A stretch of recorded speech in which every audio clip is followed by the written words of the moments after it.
Are we live? Now we're live. Oh my God, StreamYard was just taking a little bit longer than usual. Guys, thank you so much for joining Lights, Camera, Kiko Collects every Friday, 5 p.m. Eastern, 5:05 on the dot this Friday, March the 17th.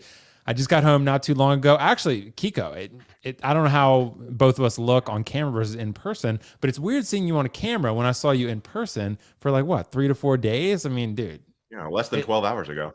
Yeah, it feels like it's been forever since I've seen you, bro. I mean, I got on a flight, I got off a flight, got back on another flight, and now I'm back in Maryland. But guys, you're going to see a video, by the way. Kiko and I, we did a lot of fun stuff, Ben. We did a lot of fun stuff in Tennessee. And I got nothing illegal. Yeah, nothing illegal, nothing that I know of. Anyway, we didn't get caught doing anything illegal, but you know, yeah, there's a video out there that's going to be made here soon. I shot a lot of 4K footage on my iPhone, so a lot of cool stuff. If there's not at least like one image of you guys like holding pinkies walking through the park together or something, no. I'm out though. I actually was thinking today, I was like, Will, this entire time we never got a picture together. I was like, that's kind of random. So I messed up. We fucked up. I should have got at least a picture. I should have got a picture. Yeah, we should have got a picture, dude. But we at least have proof that we were together in Tennessee because there's plenty of video. The picture is right here in my heart. That's true. But Kiko, I have a video of us outside Replay Toys, and that's correct. We can screenshot that. We can screenshot. I'll screenshot that and put it on my wall. Yeah, there you go. Put it on your fridge, dude. Put it on your fridge. But guys, thank you so much for joining this fine evening. We got a lot of great topics. The Luke from Mando, the DX the Luke has released. Is the definitive Luke? We're going to talk about that. We're going to do some choose a side. That's always fun. You know, people have to make important purchasing decisions. What are they going to buy when it comes to Luke Skywalker and other important figures that we will talk about on this show? The quarter scale Batman from the Dark Knight Christian Bale that has released. Do we care? We're going to talk about that. Some other stuff here and there. I don't want to spoil too much, but you know, there's going to be some good topics we're going to discuss. But before we do that, let's address this awesome Avengers level panel. Mr. Ben Thomas, how you doing, bro? I love your caption, by the way. I don't know what that means, but I like it. It's quoted from Trailer Park Boys. Shauna watches Trailer Park Boys like crazy, and I recently got my money back for the DeLorean from Sideshow. I decided to get the credit back, wait to see what happens because it got delayed. I put it back on the payment plan, but it's the fucking way she goes. It's the way she goes. We'll see. We'll see if it comes back to the collection or like on a round 2. Like I'm gonna slowly pay it off and see if they develop things further. But yeah, collecting weekly Zach always makes us put a secondary thing in there. For a while it was I Love Dean because I mean who doesn't love Dean? That's true. Let's be honest. But thanks for having me. I got Bo-Katan today. I got home and I didn't even get a chance to unbox it yet. It's like it's sitting here for me for after the show. But I think it applies to some of your subject matter today, so I had to get it out of the Kiko just box. disappeared. He's like, I'm out. He's like, I'm done. And on that note, Ben, you also, so by the way, I want to show everyone, this is where Kiko and I went, a place called Replay Toys. Ooh. I've never heard of it before Kiko told me, right? It was great. It was they have some in Tennessee, but they also had them in Kentucky also. We met the owner, Ginny, super nice. She was like the nicest person on planet Earth. That said, I picked up this, Ben, which I showed you. That's awesome. And I know Marco is going to be very proud. He commented on my Instagram video, and they had the Scorpion Special Edition, which I was very excited about. And it comes with the bloody weapons. So I had to pick it up. I unboxed it just a little bit, but I want to review it. And then I went and bought the Sub-Zero because we're going to talk about why I've been wrong about certain figures. And I think I was wrong about this one. I think I judged it too harshly. That's fair. I know Marco was saying, I think he posted a YouTube short of his Scorpion, and it's one of his most successful shorts. I think it's had like 18K views now or something. Dude, crazy. Okay, I think it's got more popularity than we even realized it did. So. I got to post a short. Kiko, I was showing, you missed it. I was showing the Replay Toys. A grail piece? A grail piece? Drago. The grail bag. Yeah, Drago's here about 4 minutes in. I got to meet Fine Drago, and of course the Grail piece that we picked up with Kiko's 15% off discount because he had a ton of rewards points. So that was very nice, very generous of him. So we were actually, Ben, I've never been in this situation. I was actually worried because I wasn't sure if the kunai and the swords were die cast, and I was like, are they going to make it through airport security? Because yeah, I guess, I was worried, but then they were plastic, luckily. So this was the one case in collector history where plastic was better than die cast. Yeah, so, can you imagine having to check a whole bag just to get your Scorpion I know. through? Well, Kiko told me, he was like, dude, if they don't let Scorpion through, just call me and I'll come get him and then I'll just ship him to you. So, yeah. So, but glad we didn't have to do that. That could have been a production, so glad we didn't have to do that. Yeah, I know that would have been. Anyway, Ben, thank you so much for joining, bro. I appreciate you. Mr. Keco Collects, dude, it's been so long since I've seen you. How's Tennessee without me, bro? Does it feel the same? It's actually dropped 20 degrees since you've left, so not See? great. Yeah, so that's not great. Yeah. So other than that, my family just got in once, and Drago's excited too. My family just got in, and we're going to be going to Moby Dickie's Seafood tonight after the stream. So we're looking forward to that as well. Nice. Well, I saw some questions. I know Natalie G said, Kiko, did you get Will to drink any flavored whiskey with you? No, I don't drink. So, and sadly, neither do I anymore because my liver doesn't work. So, fun fact for you guys. So I am off the spirits as well. Which is actually kind of funny you mentioned that, because on my way home today as well, I also picked up shawarma and I got a couple cans of Diet Coke because I fully intended to drink some rum and Coke on the stream today. Because Kiko, you always drink, and we can't make the guy drink by himself all the time. Yeah, you're gonna drink by yourself. But then I didn't have time to set it up. So so it's good. It's Sober Friday for all of us. We're all suffering. Yeah, it's fine. But happy to have both of you guys here. It's going to be a blast. Let's address this beautiful panel here. Xander said, hey, without Sundays, I feel like I've waited 18 weeks for this show. Dude, I know it's been a full week. And I just got back not long ago. I was telling Ben and Kiko that I just got back, made all the graphics because my flight got delayed. They put us all on the flight. And then there's something wrong with the plane. And then they had us get off the plane and wait for another plane to show up. And it was about an hour. And like Ben said, we were lucky it was just an hour. But yeah, it was kind of a pain in the ass. But hey, better safe than sorry. I'd rather get on a second plane than crash. So 1,000%. Yeah. So yeah, it's all good at the end of the day. Anyway, Ben Thomas is here himself in the chat and in the panel. Love to see it. Dinesh, channel member, thank you so much, Dinesh. I talked to Dinesh on Insta. Dinesh is such a cool dude. He sent me some stuff of recent pickups too that Dinesh, I'm working on that video. But I just got back from Nashville, so I'm going to be working on it this week probably, or this weekend. Mike Fela, good to see you, bro, with the exclamation points. Jerry, what is up? What is up? Sam Logan, what's up? Greetings from the UK. Greetings, kind sir. Collector Joey on his commute home, almost certainly on his commute home. Good to see you, Collector Joey. Guys, check out his channel. He's producing some amazing content over there. Check out Joey, great guy and great YouTuber. Nishan, hey everyone. Mark Attack, thank you so much, channel member, Mr. Mark Attack. Thank you so much, Mark. Good to see you, bro. Good to see you. Xander, Majid Faraj, glad to be here. Glad to have you here, Majid. Yomo, yo, what is up? Xander said, Will, you've been killing the polls, loving it. Don't forget to address the results. Yeah, I know. I need to be better about that. We'll adjust the results. We'll see what the people think as well. Because we're going to have some fun ones where some polls are definitely going to come into play tonight. Mike said, I love the way that Bo-Katan looks in figure form and in person, by the way. Great pickup. Hey, we're going to kind of talk about that Kiko knows because I saw his Bo-Katan in person. We also saw Bo-Katan at a couple different comic shops that we went to. So they had her, and they had her for a really good price at one of them. I think it was mismarked though, but nonetheless, it was there. Riley reviews. Yeah, baby. I know. Riley Chandler, what's up, Riley? Thank you so much. But Riley just put out a review of the NR Joker, so go check that out, guys. I was watching it, Riley, when you sent it to me on my ride home. I was driving and watching it, unfortunately, so I need to be better about that. Plastic better than die cast. I'm going to forget you said that, Will. Dude, and Mike, in this one specific case, because I needed to get through airport security. If I had die cast little 6-scale kanais, not sure if they would have let me through. Yomo, Scorpion versus airport security. I think they probably would have let me through. I would have been like, yeah, this is a collectible. It's it's fine. But I don't know. You never know with TSA. Chris Sanders, what is up? What is up?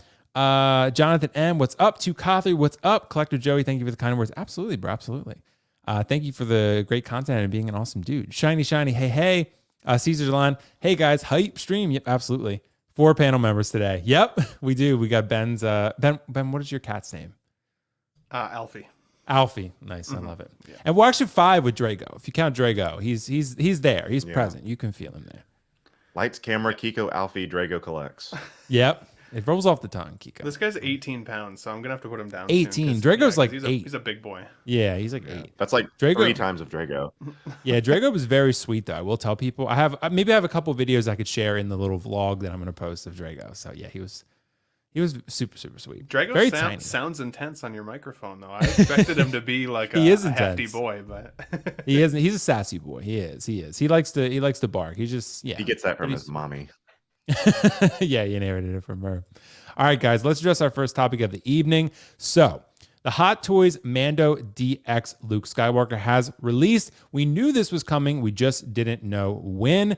but we knew it was around the corner. However, this was not, I do want to set the record straight. From what I remember, this was not on the Hot Toys coming soon list that they posted. That apparently doesn't mean anything because they're just going to be like, you know what? We're going to release what we want to release. And those things that were on that list, not all of them are going to release before some of the other things that were not on that list. So with that said, we got Luke Skywalker, but I don't think anyone's complaining. I think it came out pretty good. I'm going to post a poll, but before I do that, Ben, what do you think? Is this the definitive Luke Skywalker as of now? Because this is a pretty iconic moment we're looking at here. God, I was hoping Kiko was going to go first so I don't get canceled for my take. You know, all right, what's your take? Let him go down for the ship first. But no, I do like this Luke, so I will start with that. The fact that everybody calls him the CGI Luke drives me a little crazy because it's literally all I can see. And let's be honest, that scene in Mandalorian when the X-Wing fighter flies into the bay and you slowly and subtly get hints of who the heck is coming through, ripping through these dark troopers, you're like, okay, by the time you realize it's Luke, it's amazing. And even once we actually saw him, I'm not kidding. I'm an emotional dude. I felt the tears in the eyes. I was like, to see Luke again, especially after what they did with the character in The Last Jedi, I was so excited to see him back to his prime, back to his badass self. The CGI wasn't perfect. But then we got the Book of Boba Fett. And the scenes with Luke and Grogu, sorry. Baby Yoda. Close enough. Grogu were astounding. Like, it was the best CGI, like, double, what do they call it? Deepfake, yeah. Deepfake, like, that I've ever seen. And that really made me, like, well up and get emotional and stuff like that. And so now all I can see with this particular figure is the CGI likeness, not necessarily the Mark Hamill likeness. Now, I do think it is one of the best Mark Hamill likenesses we have to date. I do think that if you're looking for a definitive Luke to answer your question, I actually think this is probably at least one of them.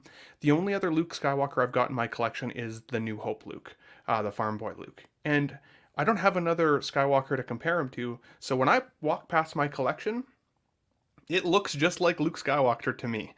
I think if I had these two beside each other, they would look vastly different in terms of, obviously, what they can do with a figure now in terms of paint apps and likeness and stuff. But I also know that Return of the Jedi, the 40th anniversary, is coming. In that film, he wears very similar style of robes and gear. So I don't know if I would want to get this one specifically, or if I'm willing to take the risk that nothing ever comes out, or this is the very last Luke Skywalker we ever see from Hot Toys, and wait to see if we get a Return of the Jedi Luke instead. I think I'd prefer that version. I think you are going to get that, Ben. I think that's definitely going to happen. That's a really good point. It's a bit of a gamble, though. And I know for a lot of folks, I know Kiko included, like, people want things in their collection today. They don't want to wait for 3 years out from now. Which is a very valid point also. If the market for Hot Toys after selling was as hot as it once was, I would pick this up now to have it in my collection and flip it out for the next line if it came out and I thought it was better.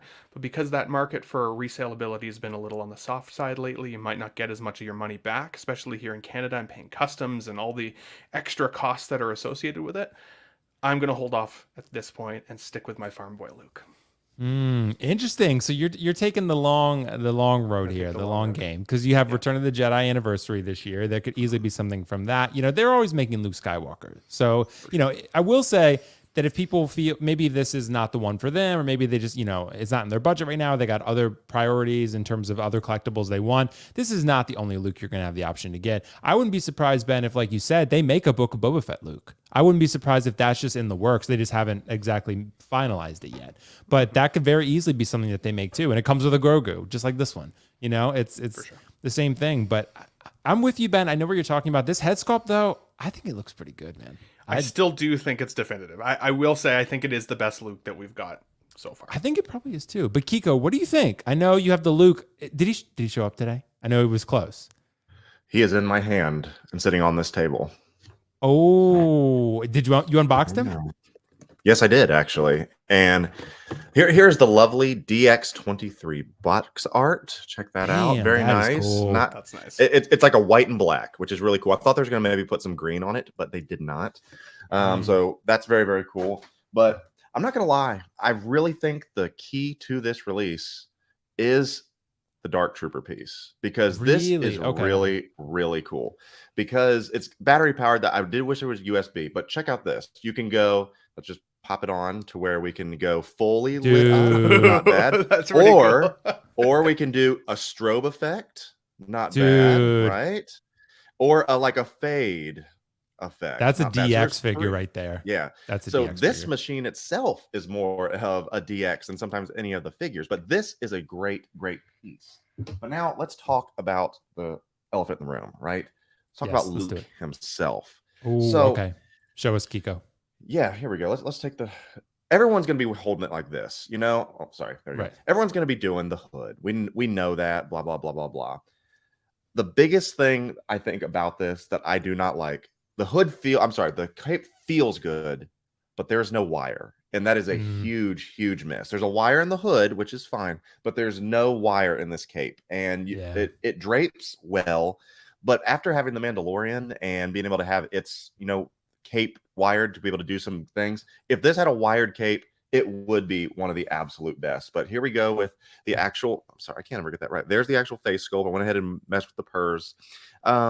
It's not too bad. It's not too bad. I've not messed with any of the different hairs. Obviously, you can take the hairs off and swap them, and you got your purrs in the back. But it's pretty good. I don't have any true complaints about it other than the cape, and that's my only issue. So I'm very happy to have this. I think it's great. Luke is always going to be a small character, and it's funny because I can get, because my little display, which you obviously saw, I moved all those different Lukes in there. I went and put Crate Luke here. This Luke is right there, and then Bespin Luke, the battle damage is right there, and you can put Vader behind it. And it looks like you can put a fifth Luke in there if you wanted, because he's a small little character. He's a small person, which is a very interesting thing. So that's the only thing, is that I like it. I think it's a great Luke, but the cape is a little bit lacking for me. That's my only issue, is the cape. And obviously that Dark Trooper is very, and very dude, cool. Honestly, it kind of makes me want to get a regular Dark Trooper. Yeah. So I could swap on that part if I wanted to, and put some sort of diorama type display. And the arms articulated or whatever. But man, the lights are cool, weren't they? Yeah. So are the batteries lasting, Kiko? Are they those little tiny batteries? I've done we'll talk about this at the end of the show. I've done a real review already and filmed some footage and all that. And I've taken a photo, and it still has been as bright as I've shown you with this. So that's, so far, they're bigger than the lightsaber ones, about twice the size of the battery. So I think we're probably going to get twice the size of an Iron Man light, or twice the length of an Iron Man light. But if it was USB, it would be an absolute gold standard. It'd be awesome. But those are my two complaints: the cape and the battery. But pretty good. That's understandable. But overall, Kiko, you're happy with the figure. The head sculpt's pretty solid. The Dark Trooper's cool. It's a great figure. Yeah, the head sculpt is great. It's the hair. It just it hugs his face a little too much, but that's the way it was in the show. So we know that. So if it's going to look like the show, let it look like the show. But I think a lot of people are just going to put the head on, the hood on, and so I don't really think it's going to matter. The hood looks great, but the cape, if it was wired, it would be a chef's kiss. And like you said, Kiko, if you have other Lukes, you can swap the hair pieces on, I'm assuming, right? You can, yeah, you can pop. I think Farm Boy Luke's got a different head shape, but you can definitely put the Return of the Jedi ones, the swoop hair, the Empire Strikes Back hair. All those are the same. But I mean, look what all you come with that. What you get with that, you get the backdrop. I mean, it's a fantastic release, and all the DXs are pretty darn good. So yeah, and I even got that really nice special edition hologram, guys. So really excited about that. Yeah, nice. That's an important accessory right there. It's going to stay right in the box. The little blue one. Yeah, right. See it. Yep. I didn't even take it out. Yeah. Do you have any concerns at all if you're going to pose the figure with the hood up of like black transference onto the head sculpt at all? I know we've seen that with. I don't think this is. I think this is black fabric. I don't think it's dyed at all. Okay. Well, I mean, anything that's. You know what I mean? It's. I don't think it was dyed to be black. It was a black specific fabric. It doesn't feel like, like how Jedi robes kind of feel like there's stuff on it. This is a totally different feel to it, which is why I said it felt like a premium cape. It doesn't have that typical Jedi robe feel to it. It's made of something different. It just does not have the wire. If it had the wire, that would be a huge win. Man, it would be so good. Yeah. That makes sense, dude. But I really think it's a really dope figure. I'm gonna end the poll real quick and see what the results are. So it was 66% yes and 33% no for this being the definitive Luke Skywalker. So 2-1 said this is the definitive Luke Skywalker. I will say though, this was a limited sample, 36 votes. That said, that's pretty dope. We got a super chat for Kiko here. So Kiko, Joey wants to know, will the backdrop fit in a Detolf? Have you tried that yet? I have not, but all backdrops do. Every backdrop I've ever had, and you can see that Luke is short, and that thing is only just a hair taller than him. That would fit in no problem. I know the Ahsoka one does fit in the Detolf, and this is the same size as that. So I just haven't put it actually in there. Right. But yes. Yeah, and we got some good questions like, maybe you can modify the cape with a wire. Maybe I'm not a big mod guy. I don't think Kiko is either. So as we've talked about this week, I don't have many talents when it comes to that. But if you are talented with that, we did fix the shower curtain though, Kiko. So we got to give ourselves that is true. Credit. That was going to be the litmus test of whether the week was going to be successful or not, was how that shower curtain being put back up actually went. So great job, Will.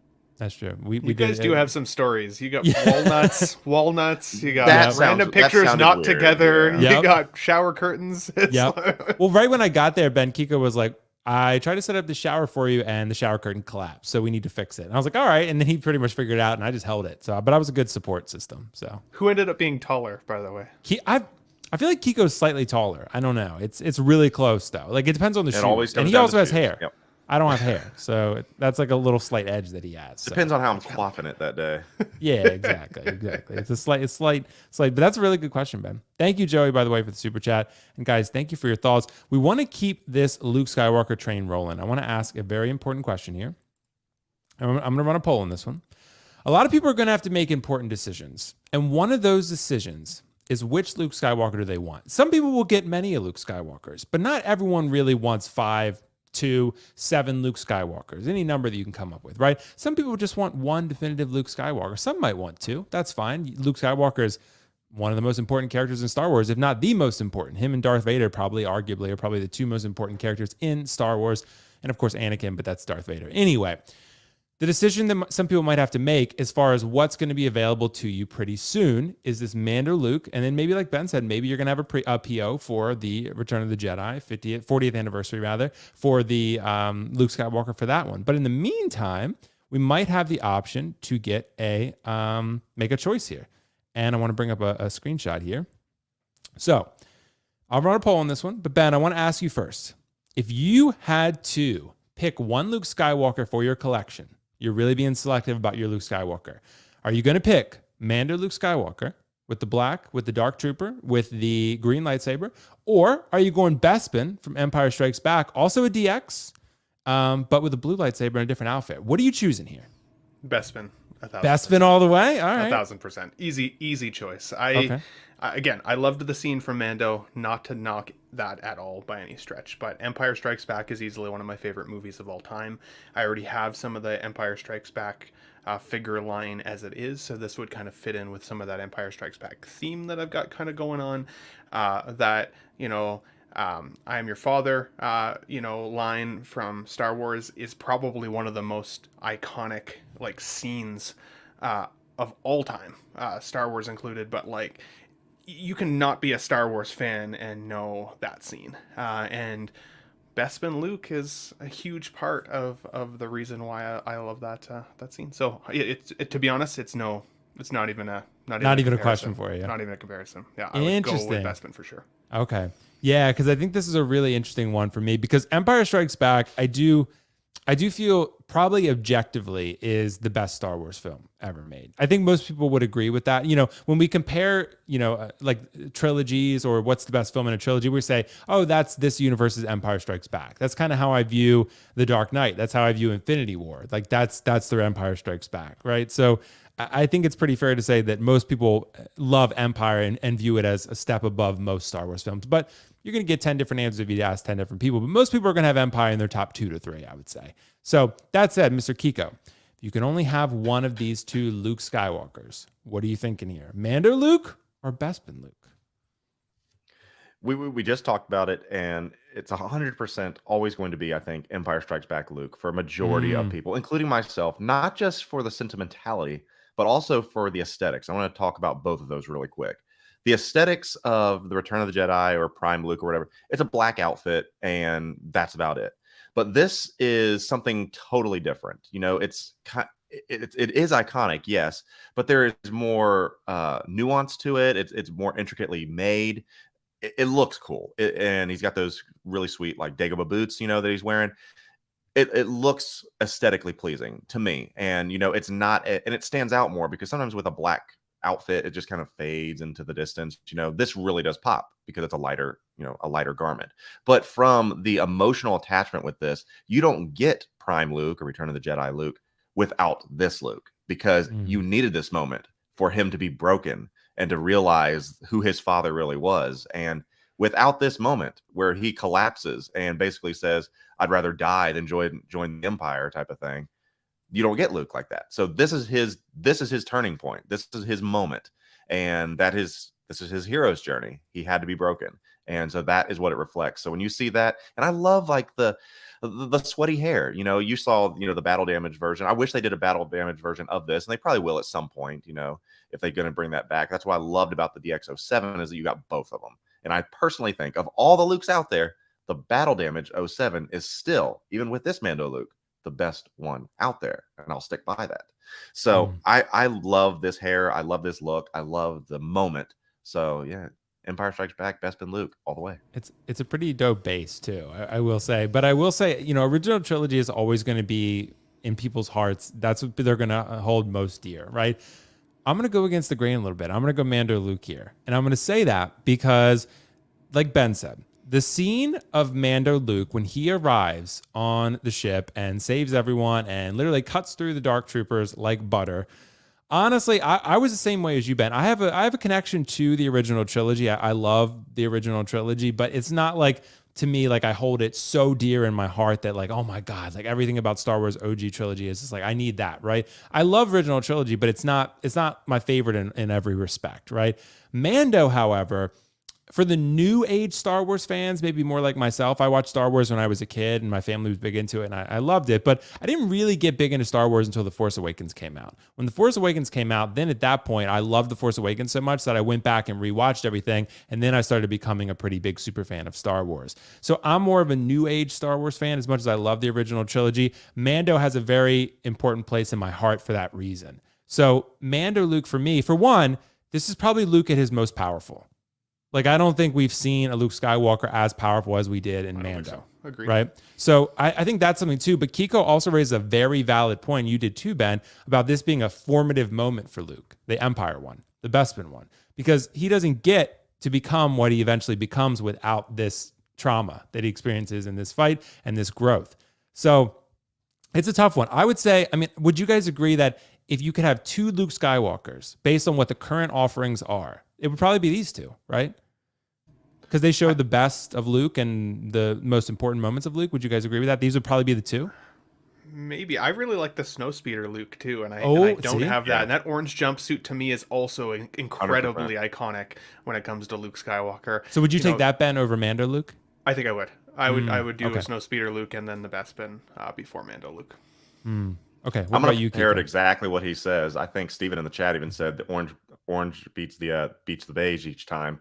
And I'm going to parrot exactly what they said, is that those two, that's another reason why Empire is so iconic, is because those two outfits, there's two giant moments, you know, the battle on Hoth, and then obviously you can kind of get he's in the X-Wing, you know, blow up the Death Star, that type of feel as well. I mean, the X-Wing outfit and the orange outfit is so iconic. And then he puts this on. I mean, so it's just full of so many cool moments. And it's his character arc, man. And yeah, I think those two are the best representations of Luke because there's so much at stake in what's going on in each one.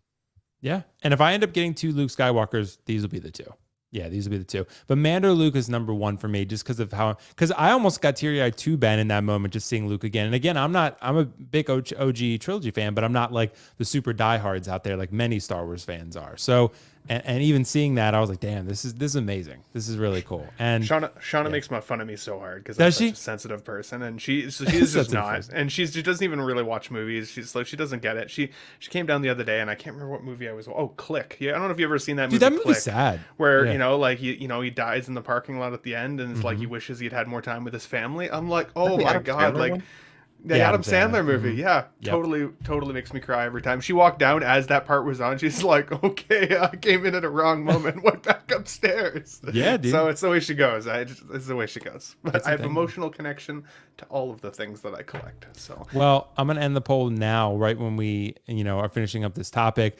And honestly, it was 53% Bespin, 46% Mando. That's pretty close. And I think Natalie had a really good comment. She was like, funny that 2-1 said Mando Luke is definitive, but the results sway differently when you ask which one you'd pick. Yeah, that's true.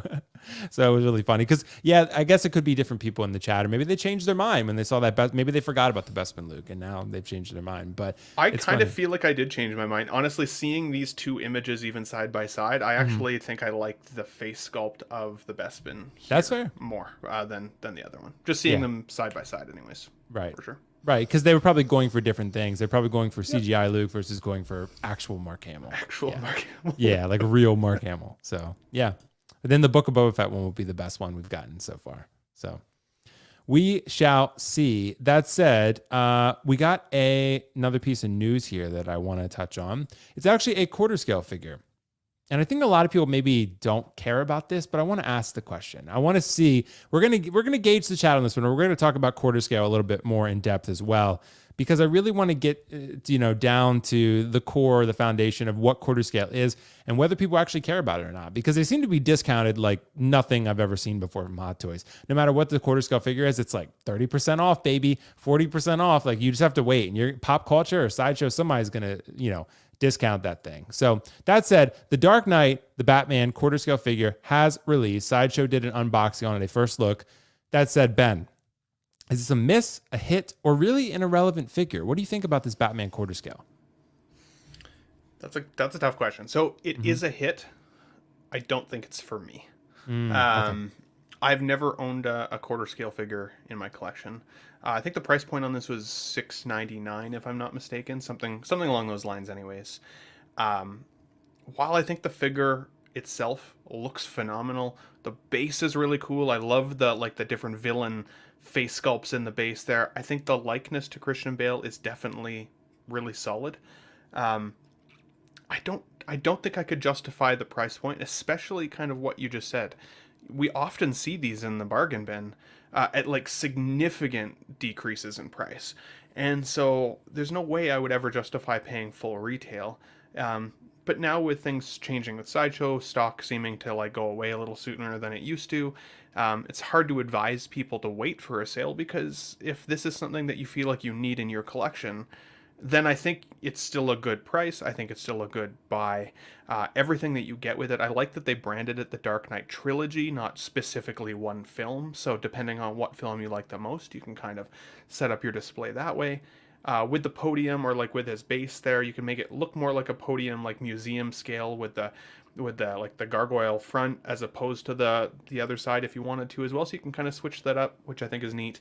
I think my only nitpicks when it comes to this figure, I did laugh out loud at one of the mouth plates, the really pouty mouth plate. There's like just one particular photo that they showed, and it was like, it made me laugh. But he did kind of make that face a lot in the cowl as well. I mean, Christian Bale was notoriously kind of animated when it came to his mouth.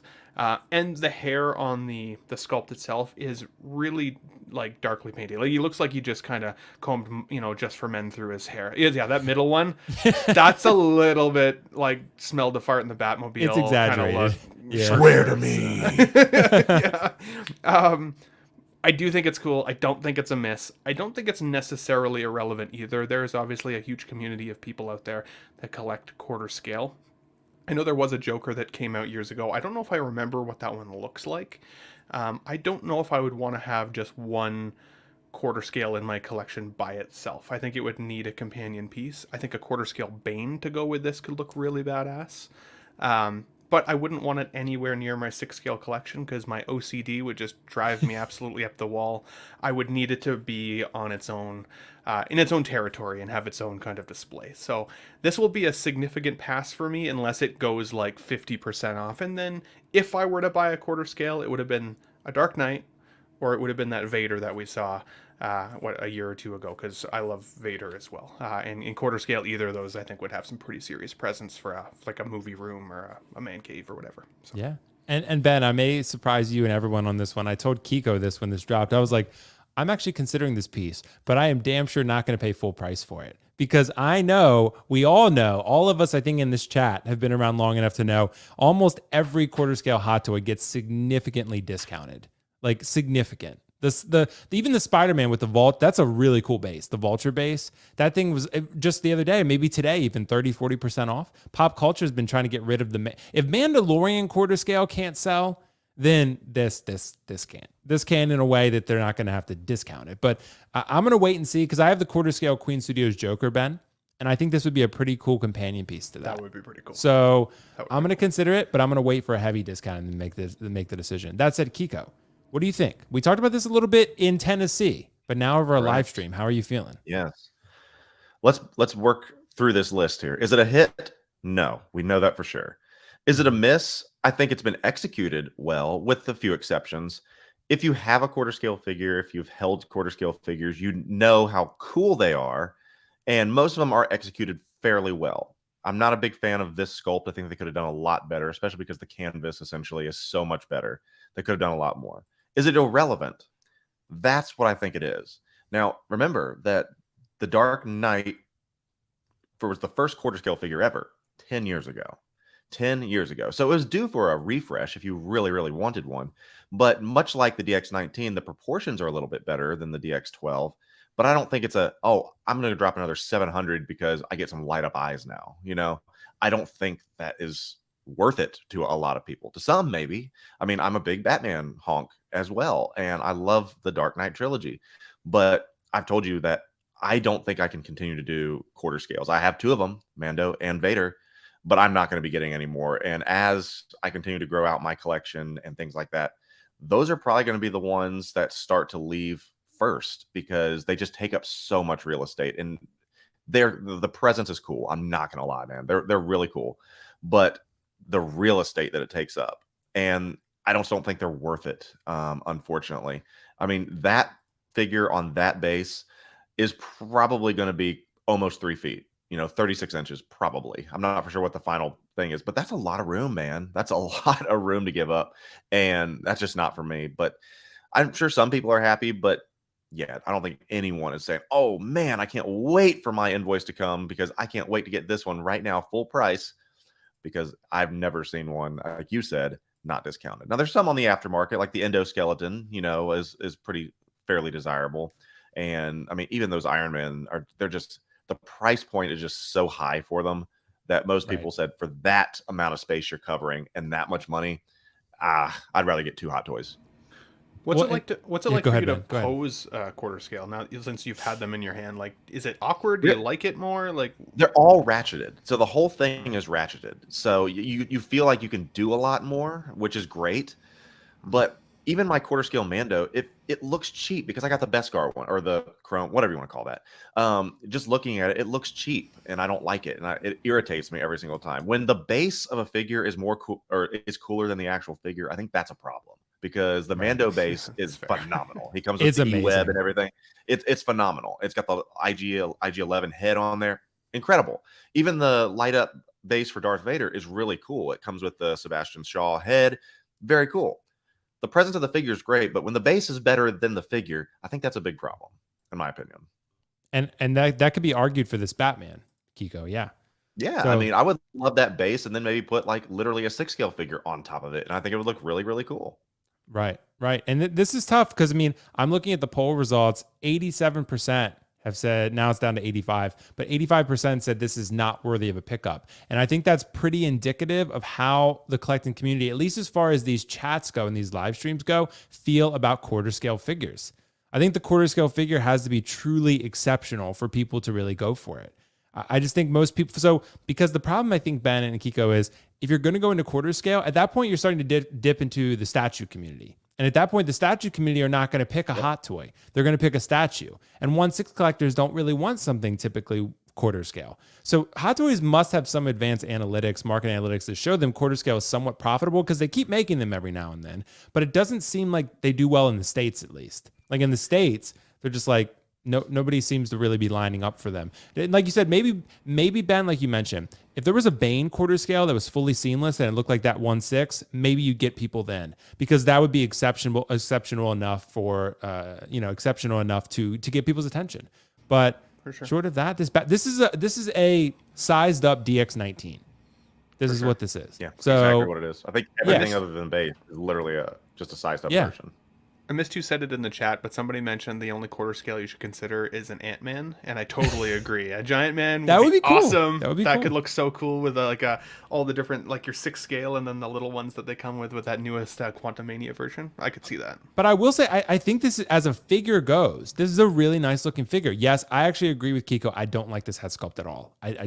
I just think it doesn't look like Christian Bale. I think the DX19 head sculpt looks better. I'm not sure how that happened, but the DX19 head sculpt looks more accurate to me, although that one's not perfect either. But with the cowl on, this looks great. This looks like my DX12 head sculpt better than the DX19. But fair. I know that's a hot topic. There's a lot of people like, no, I agree with you. I feel like some of these, I feel the exact same way. I feel like some of the recent Bale things have regressed. I think the best sculpt and everything is the Armory Batman. Overall, I think that's the best Batman version out there. Well, that's why I'm I know Kiko and I don't agree with it. I'm waiting for in-art Batman, because it might be 3 years, but I'll wait for the Christian Bale Batman and see what they're going to do with that. So for sure. One last point. Yeah, I think if there wasn't such an oversaturation of 6 scale and like just collectibles recently, if we were only seeing a handful of items come out every year, The Dark Knight is easily one of my favorite trilogies of all time, if not my favorite. So this definitely would have been more of a consideration, but because I've got so many wants this year, like so many wants, and then I have random days like today where I just go and treat myself to a Bo-Katan. It's like I can't justify bringing another Batman into the collection. I have to be strategic. And as cool as I think that this is, it's easier for me to pick it apart because I'm trying to convince myself that I don't want it, rather than the other way around. And so, yeah, it can sound like we're critical. I'm surprised you don't like the head sculpt, though. I don't think it's bad. And I would say that the cape on this one still looks better than any of the cape offerings that we've had on some of the previous Batmans, especially when it comes to Hot Toys. Yeah, that's fair. But I mean, I think you're onto something, Ben, insofar as there's a lot of options out there for people right now, and this is just not a priority for people. Like they'll get the DX19. That's one of the best sellers for a while now. People be like, okay, yeah, I'm good. I got the DX19. I'm good. They don't and like Kiko said, if you don't already have quarter scale figures, this is going to be out of alignment with what you have. So I don't know, something to think about. So for me, it makes sense, but I'm not paying retail for it because I don't need to. Like it's just, it's going to be discounted, unfortunately. But yeah, interested to hear that. And like I said, the poll results, I'm going to end it now. 86% said no, this is not worth a pickup. So I think that pretty much tells you where people are at with this one. That said, we have a super chat from Natalie G. Natalie G, thank you so much, Natalie. I pre-ordered the 1/4 scale Queen Studios Captain America Winter Soldier statue. That is beautiful. I almost pre-ordered that statue also because it's like, I don't know if you guys saw that. It's like $600, like $650 shipped or something. Like, and it's an amazing quarter scale statue. It's all sculpted. Maybe that's why it's cheaper. But she's considering a 1/4 Hot Toys Iron Man to go with it. They think they will mix well together. I would say so. I guess depending on which Iron Man you go with, but yeah, because they didn't make a 46. What did they make in quarter scale Iron Man? They made like the 42, 43, right? Something like that. They did the Mark III. They did the Mark III. I'm looking at it right now. The Mark III, the Mark IV, and the 42, and the 45, and the 43. Okay. Yeah. Oh, wow. Well, I don't know which one was around the stealth suit time. Because Stealth Suit was Winter Soldier first, right? And then it was again. What year was that one? Yeah. So, because the 45 is Age of Ultron, right? I think that's Age of Ultron, right before Civil War. Yeah. Correct. So, but you can make it work, Natalie. I'm sure you can make it work. I don't think you can go wrong pairing a Captain America and Iron Man together. Yeah. I think that's going to look badass either. Yeah, I think so too. Like, and I think, and to answer the question, Ben, I think we're both. I think I would agree. I think we're in a congruent opinions here about this being. You can pair a quarter scale Hot Toys with a quarter scale statue. I think that would look just fine, especially if it's mixed media. But even if sculpted, it'll work. It'll be fine. As long as the scales are consistent in that regard, I think you'll be all right. But thank you, Natalie, so much for the generous super chat. That was amazing. So thank you so much. Very much appreciate that. Let's see. So let's continue this quarter scale conversation because I want to keep this rolling and give people some good information, have a good, healthy discussion about quarter scale. And the reason, Ben, that I actually thought about this is because I went to Kiko's. I went to Kiko's house. I saw a couple quarter scale figures. He had the Darth Vader quarter scale. He had the Mando quarter scale, and he is right about the base. The Mando quarter scale base is amazing. I look at that base and I'm like, this is one of the nicest bases I've ever seen from a Hot Toys figure. It's incredible. The figure itself, it's still pretty good. I mean, everything pales in comparison to the Chrome. I do agree. Like when you look at the previous Mandos and you put them next to the Chrome Mando and you're like, damn.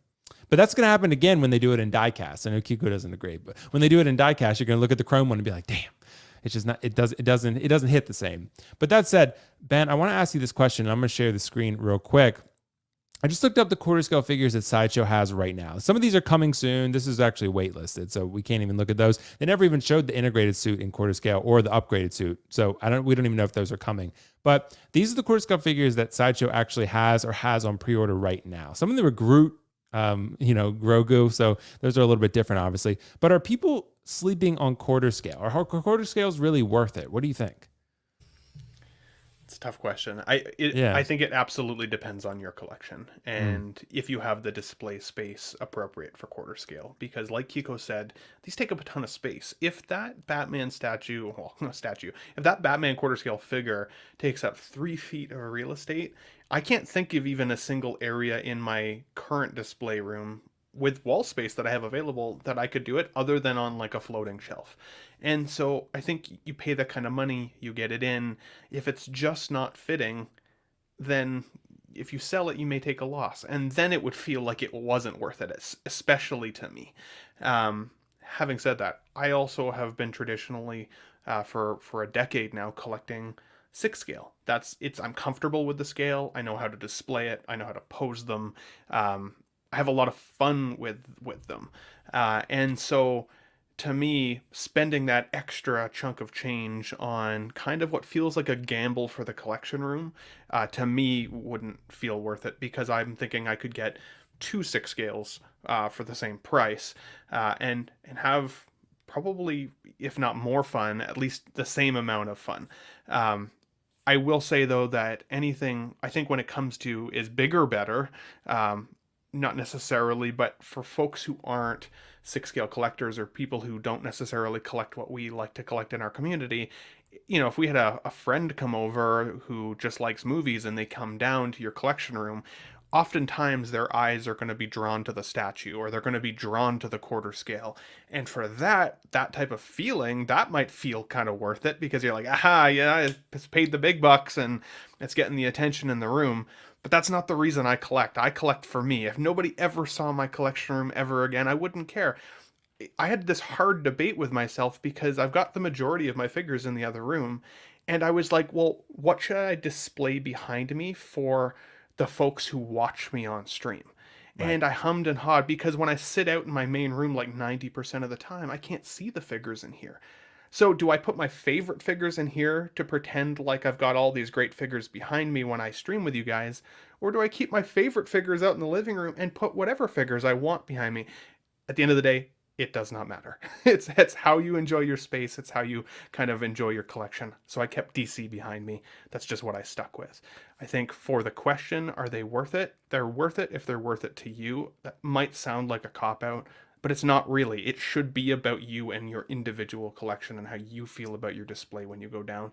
If you've got a space for it, if you've got a way to envision your collection, and I think it'll make sense, then the price isn't bad. And at least, unlike a statue that are very fixed in place, you can still tweak a quarter scale. You can still maneuver it to make it look a little different every once in a while as you go past it. Because for me, statues they're too permanently fixed. If I don't absolutely love this, like the position or the pose that they're in, I think I'd get bored of it like real quick. One of my favorite things to do with Hot Toys is to tweak it every time I walk past, and every time it brings a new love and appreciation for that character. So for me, they're not worth it, but I can understand why they would be for some folks in their collection. It's understandable because you're definitely on to something, Ben. And I want to bring this up because Kiko will remember this. We had a game night on Wednesday night where he invited a bunch of his friends from the area, from Tennessee, right?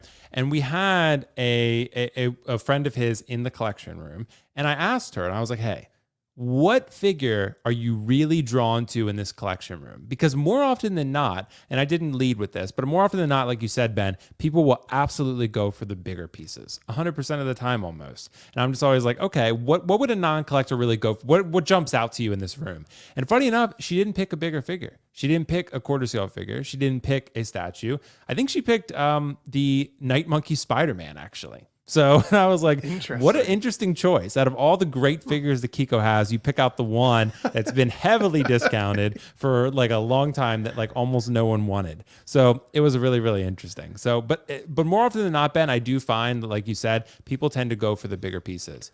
You just told a community of collectors that a female walked into a collector room and liked the Night Monkey figure. That thing is going to go out of stock quickly now. Sideshow's going to be like, thank you, WillFoxification, for selling that Night Monkey for us. Yeah, I don't even know if it's still in stock, but it might be. The blue bar is about to be coming out on that one. Real soon. Blue screen. Yeah, blue screen.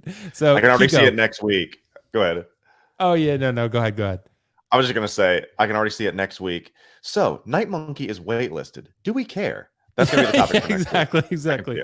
But we'll take all. If Night Monkey goes to waitlist, we're taking the credit for it. All of us, all three of us, we're taking the credit for Night Monkey. Let's roll. Yeah, let's do it. Kiko, will you have a couple quarter scale Hot Toys? I've only owned one quarter scale Hot Toy. I had the quarter scale Joker Heath Ledger, and the only reason I sold it is because I had the Queen Studios one, and I had the third scale Queen Studios, and I just felt they were superior. That said, when I saw your quarter scale Hot Toys, especially the Darth Vader, I really, really loved it. And I was like, man, have I been sleeping on quarter scale? What do you think, Kiko? Are they worth it? Because you've had some. What do you think about this? They're not slept on. He's already said, is it worth it to you? And I know that's what people want to say. I'm never going to say, hey, if they really like them, don't get them. I'm not going to dictate what someone can buy or not buy. But here's my thing, is that the price point really scares a lot of people, I think, from this scale at all.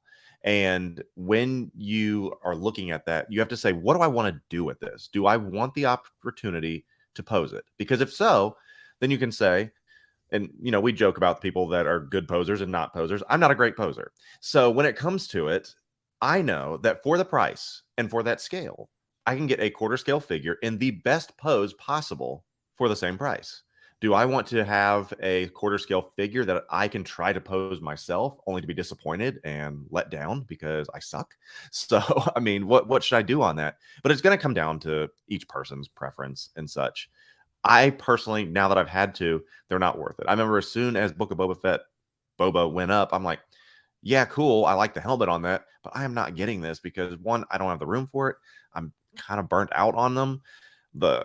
There's just too much going on. I would much rather have a quarter scale version in the perfect pose so I don't have to worry about it. So that when people come up, man, that's a really cool Malik. Is that quarter scale? Yeah, absolutely. Boy, you've sold me on that one. No one's saying about that when they walk into and see my quarter scale Mando at all. So that's my opinion on that. Interesting. So you're saying with the pose for the statue, it's already in the perfect pose. And if you pick it out, you must like the pose. So yeah, that makes sense. So that maybe it's a roundabout way of saying that if you really want the opportunity to pose something and you feel you're a good poser, then go for it. Then yeah, that makes sense. But if you feel like you're not a good poser, which I know I'm not, and I want a figure represented in that scale, the price is going to essentially be the same, depending on how intricate. I mean, yeah, there's like quarter scale ones that are like $1,500 or so, but I would opt for the statue situation just because it's the most visually stunning. Yeah. And I asked the question, 37 votes, is quarter scale worth it? And I'm asking for Hot Toys, which I think people understand. 78% no, 21% yes. Again, I think that gives you a pretty good idea. It's a small sample, obviously, but gives you a pretty good idea how this community at least feels about quarter scale Hot Toys. They seem like, and I think Ben touched on it, there's so many options in 6 scale that are great from Hot Toys alone. That's not even counting InArt and 3.0 and all these other companies that are making good things.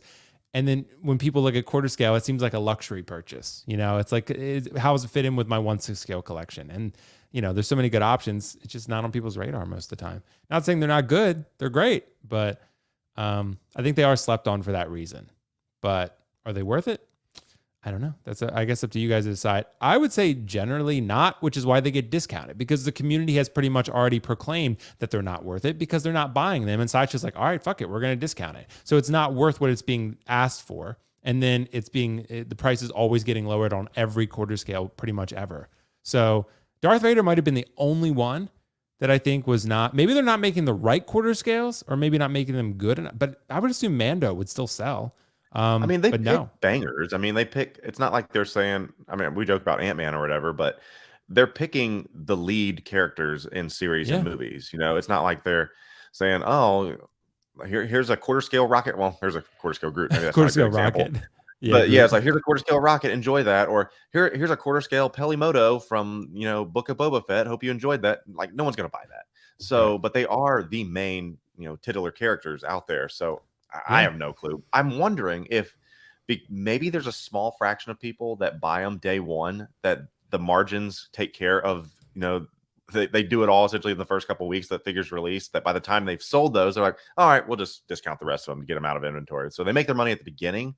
Yeah. Who knows? It's a fun thing to speculate. You made a good point though earlier, even about that Christian Bale, that it has a bigger canvas to work with, and yet you feel like it looks less like Christian Bale than some of the 6 scale. But that's not the offerings. same, and that's one thing that's interesting about the quarter scale. It's like think how many of these quarter scale offerings don't have faces. And I mean, Right. granted, you do get a head sculpt on a lot of them. I mean, you get a Peter Parker, you get a Bale, but if you have a canvas like that, see what you can do to utilize it.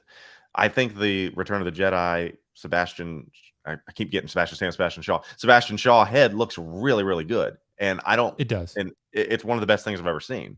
So it's interesting. It's a fun topic to think through. Yeah, it is.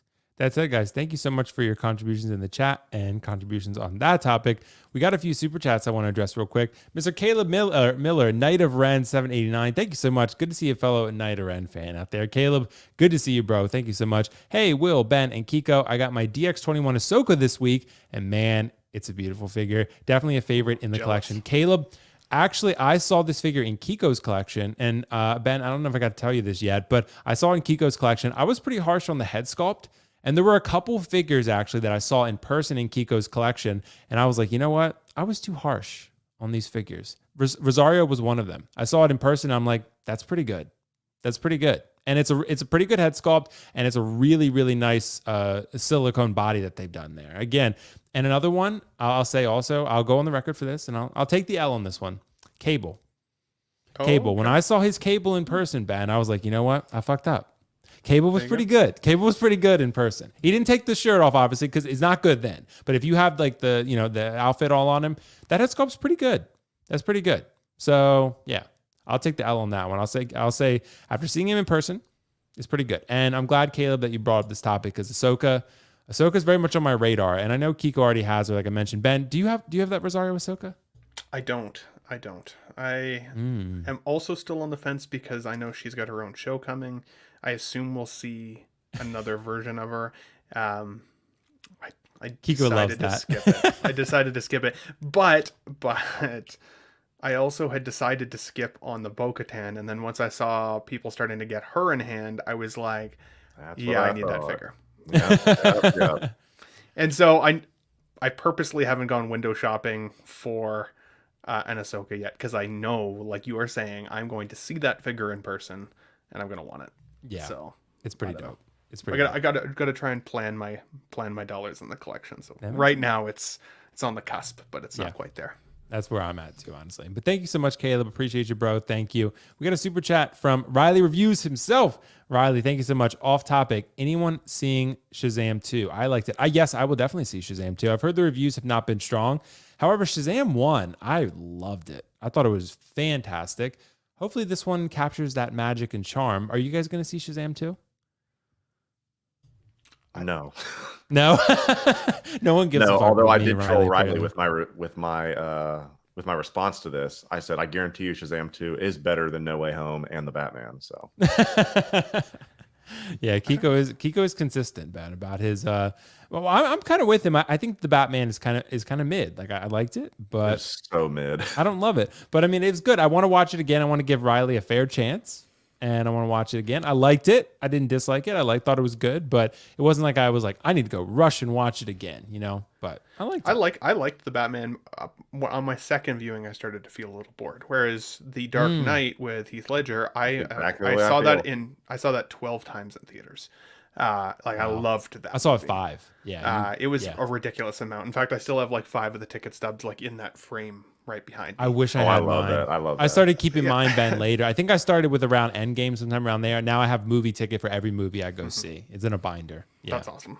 That's awesome. So I wish I did it for Dark Knight, but I might see the movie. I might. I could see myself going on like a Sunday afternoon by myself, get a little popcorn or some chocolate, and just have a good time. yeah. But we'll see. I'm not like super stoked about it.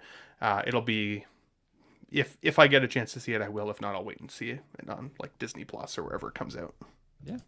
Understandable. I want to ask you guys a question here, and this is going to be a fun one. Guys, this is going to be another poll that we address in the chat, and I want to get the chat engaged on this one. This is going to be fun. Detolf versus Moduspace. And again, there are a lot of different factors that you can think about here. There's price, there's wait time, there are scale. There's so many different Moduspaces you can get. My question more so is, how do you want to display your collection? Do you want to use a Detolf setup, or do you want to use Moduspaces? I'm going to raise this to the chat because, again, you got to factor in different things with different products, right? I will say the Detolf is going up in price pretty regularly at this point. I think, where is it sitting at now, Kiko? 140? I think it's 159 in some 159 in some countries, honestly. That's insane, Kiko, because at one point when I bought these, they were $60. A majority of mine were bought for $69.99. Yeah, 60. Yeah, I think mine might have been, it was either $59.99 or $69.99. Yeah, something like that. And I bought 4 of them. Yep. So yeah, that's pretty crazy. But I'm going to, raise a poll to the chat here on this one. But Ben, I want to start with you. All things considered, what would you do? Moduspace or Detolf? Because this is like what 99% of collectors do. One of these two things. Or if you're really handy like Costa from Pop Culture Living Room or other collectors like that who make their own, that's not Kiko and I. I don't know about you, Ben, but we're not good with that shit. So we buy things. What about you, Ben? What would you choose here? Detolf or Moduspace? I will say that the very first Kiko video on YouTube I ever watched, this was long before we ever got to know each other as people, was you doing a trip to pick up Detolfs. Oh, fun. That was like the very first YouTube video of yours I ever saw. And it was a fun video, honestly. Yay. Yeah. Do we have to choose between these two, or? Yes. Oh, we have to. Okay. If I had to choose between these two, it would be Moduspace or Moduspace. I like the way that you can build them. I like the way that you can customize your display. I like that they seem, at least, and I've never had one in hand, so you can correct me if I'm wrong, but they don't feel as brittle as Detolfs. I had a few Detolfs when I first started figure collecting, and I typically like to look at my figures face on or head on. I don't always like the way that figures look from the side, and Detolfs give you the ability to see them at multiple angles, which is a good thing in theory. But I find that, like, for me, I lose some of my some of my affection for the poses that I've done when I can see it from the side versus when it's straight on view. But it's a tough question because I also like one figure per display.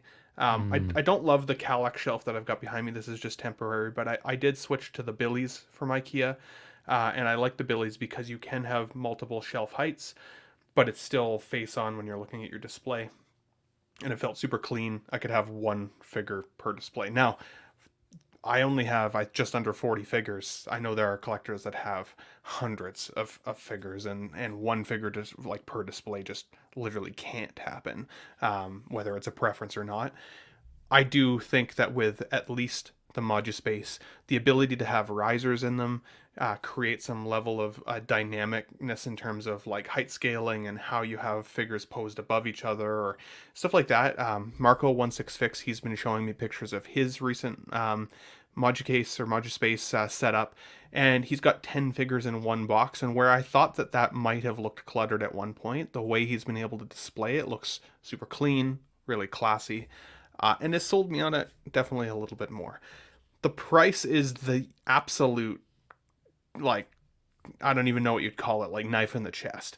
I heard somebody say earlier on another stream, I think it was brother cousin stream, somebody that they got 14 Moduspaces on the way. And I was like, man, like the the cost of that must be like absolutely astronomical. I don't know how people could afford it. I've always said that if you're going to invest in your collection, you should also invest in your display, but that is going at it at like another level. Like that, the cost is crazy. So that's why I think guys like Pop Culture Living Room, the way he's been able to design a garage shelf to make it work for him at the cost that he could do it is so attractive. Yeah. But my answer for you today would be Moduspace. Yeah. It's going to be Moduspace for me, but I've not owned one yet. You know, mine should take, I've been waiting almost a year now. So it takes a while. I mean, you know, I know Brian has said that they're speeding up production and they're getting to the point where hopefully it's going to be 4 to 5 months. That would be amazing. Even faster than that would be amazing. You know, if they can get it to 2 to 3 months, I think at that point, people, because I think one of the biggest cons that people have about Moduspace is the wait time. And Brian knows that. Moduspace knows that. They know if they could pump out more, they could sell more. So, you know, it's just a matter of being able to get the manpower or the robot power to do it. But I love Detolfs. I had 4 Detolfs. I actually gave them to my brother, and he's using them to display like football memorabilia and autographs and things like that. But because I'm getting Moduspaces. But that said, Kiko, you and Lael probably are the king of Detolfs, both of you. So what do you think? I know we talked about the Moduspaces. Where would you go here if you had to choose between, if you, all things considered, would you choose Detolfs or Moduspace? This is a tough one because you and I chatted at length and kind of did a not a survey, but a consultation to kind of see, okay, what could I be getting out of X, Y, or Z? Because you're not giving me a third choice. I really would like, you know, a third off the board choice, but this is my only option. So I have looked into the Moduspace, Moducase option quite a bit. I've done my measurements. I've done all those different things, done the cost analysis, and I never saw one in person until yesterday when we were at Replay Toys. And what I noticed is that it did not seem like a seamless, clean look to me. That was my issue. And the biggest thing that bothered me is that everyone's like, oh, it's nothing's stopping Moducase. It's the best, you know, it's the ultimate protect. It had a giant crack. Something, you know, messed it up. And that's the difference. You can break glass, you can break acrylic, I understand. But this unbeatable display option was flawed at Replay Toys. And I'm like, what is this? And how often is that going to happen? If a figure falls into that, what caused this? And that raised a couple of alarms for me.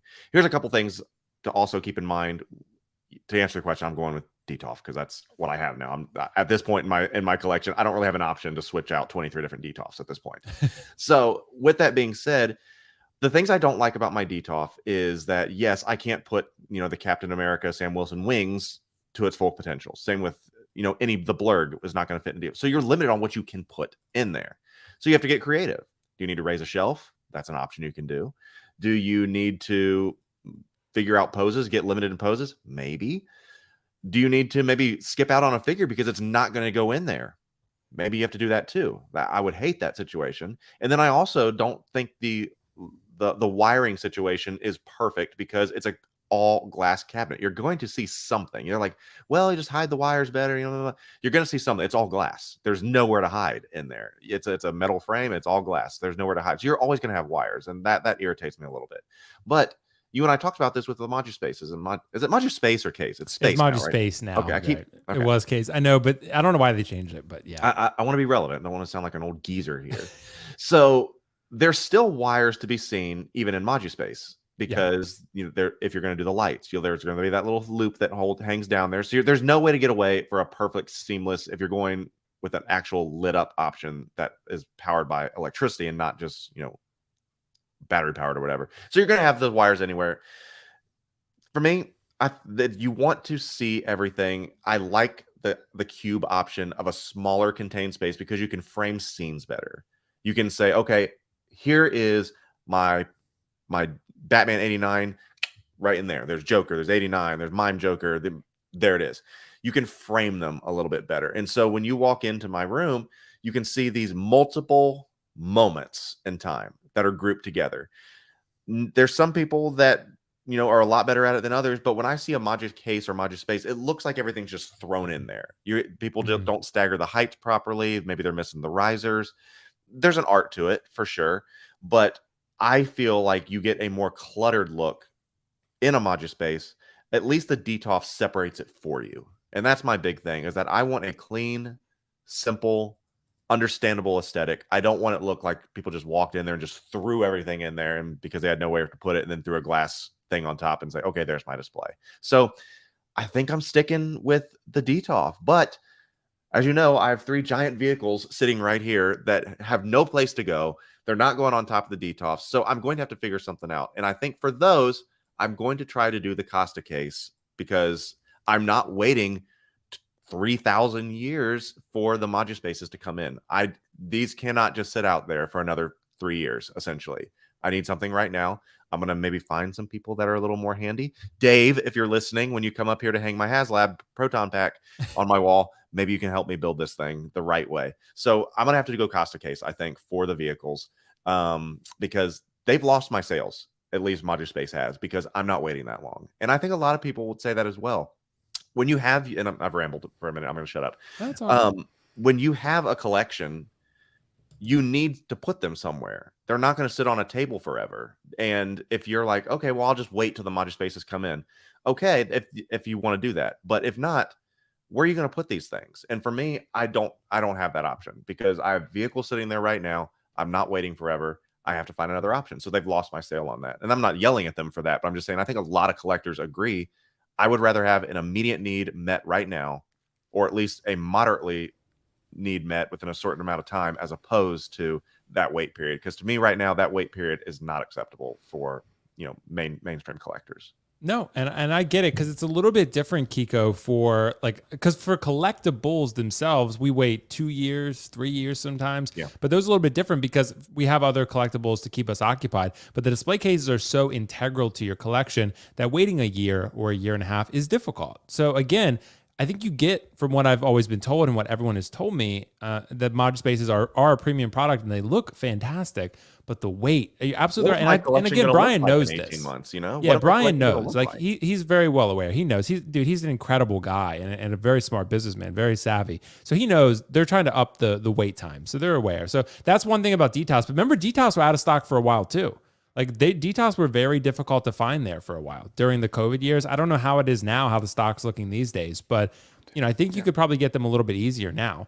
But for a while, Detolfs still not here for me, anyways. Wow. See, and that's something to monitor too, Ben. Like if you can't find Detolfs either, then I get it, because I've had tables set up and a closet with my figures in them, waiting for Moduspace. So it takes a while, right? It just takes a while. But again, I'm really excited to get what the final product is going to be. The assembly, Brian told me I could call him, and I know Justin and other people, Riley has assembled them, so I'll be calling you guys probably and be like, please help me with this. So because I'm going to be all over the place. But that said, we got some interesting results. Moduspace ended up winning the poll. 62% said Moduspace, 61, 38% said Detolf on 47 votes. So interesting. Both are great options though, guys. Like this is not either option. Sorry to interrupt you, buddy. The chat did bring up some good points in there as well. Yeah. In terms of like, are they overhyped? Are they overpriced? Yeah, some great points. And I mean, we've talked a lot about this with figures in the past too, right? Like when we got our Joker coming, people had to pay so much more money for that figure release. So our expectation of that figure was that much more elevated than what it would be for a hot toy. The reason for me I found that question so hard to compare it is for that very reason alone. If I'm going to pay $2,000 or more for a figure display, it better be like the nicest display I've ever seen. And I don't always feel like Moduspace feels that way to me. It doesn't always feel like it's the most premium thing that you'll ever see in the market. I've seen some wonderful displays for half or a quarter of the cost. Lael, I mean, look at his Detolf setup. Like, they're awesome. Like, it looks so good. Some of my favorite displays I've ever seen are Detolfs on, like, a Kallax riser. It just elevates it. It makes it look so much more premium. And it's so much better in price that my expectation level is also then reduced. If you see a wire, who cares? Because I was able to afford a really nice looking display still without it. if I got a Moduspace in hand or a Moduspace in hand, my very first question of myself would be, does it justify the price? And if I Right. can't definitively say yes in my heart, I know it would drive me bonkers over That's a time that I great spent point. that That makes kind me of feel money. better. Well, and it's sure. interesting, Ben, because again, I've not had them in hand yet, but just from what everyone has told me, people who I trust and who have a lot of experience with this collecting thing tell me they are. And when I have them in hand, I'll let you guys know, because I've had Detolfs, I've had big ass wooden cabinets from antique stores that were really great, and I'll have the Moduspaces, and we'll see, because the Moduspaces are going to hold all my figures and all my statues. So I built them all out based on that purpose. So it's going to really change the aesthetic of this entire room, because right now this is all temporary. I got tables and cubes and stuff in here because I'm waiting for the Moduspaces. So it's a waiting game. So, but like with anything quality wise, you have to wait sometimes. But if they could speed up the production, I doubt this would even be much of a conversation. Like if they could speed up the production to 3 months, like they're hoping, most people would probably change over. But you're right, Ben, about the price. I mean, they are expensive. They are expensive, no doubt about it. But it's a long-term investment. That's the way I view it. Expensive, So, but the higher the price, the higher your expectation. yeah, is, and just absolutely. is in That's how we general. view collectibles and display. 100%. 100%. So, guys, thank you so much for your thoughts on that one. I want to address another fun one here, and this one's almost like, honestly, I just want to see. This is like for scientific research here. Choose a side, baby. Hot Toys. Let's see where Riley's at in the chat, because we're gonna get Riley's opinion on this one.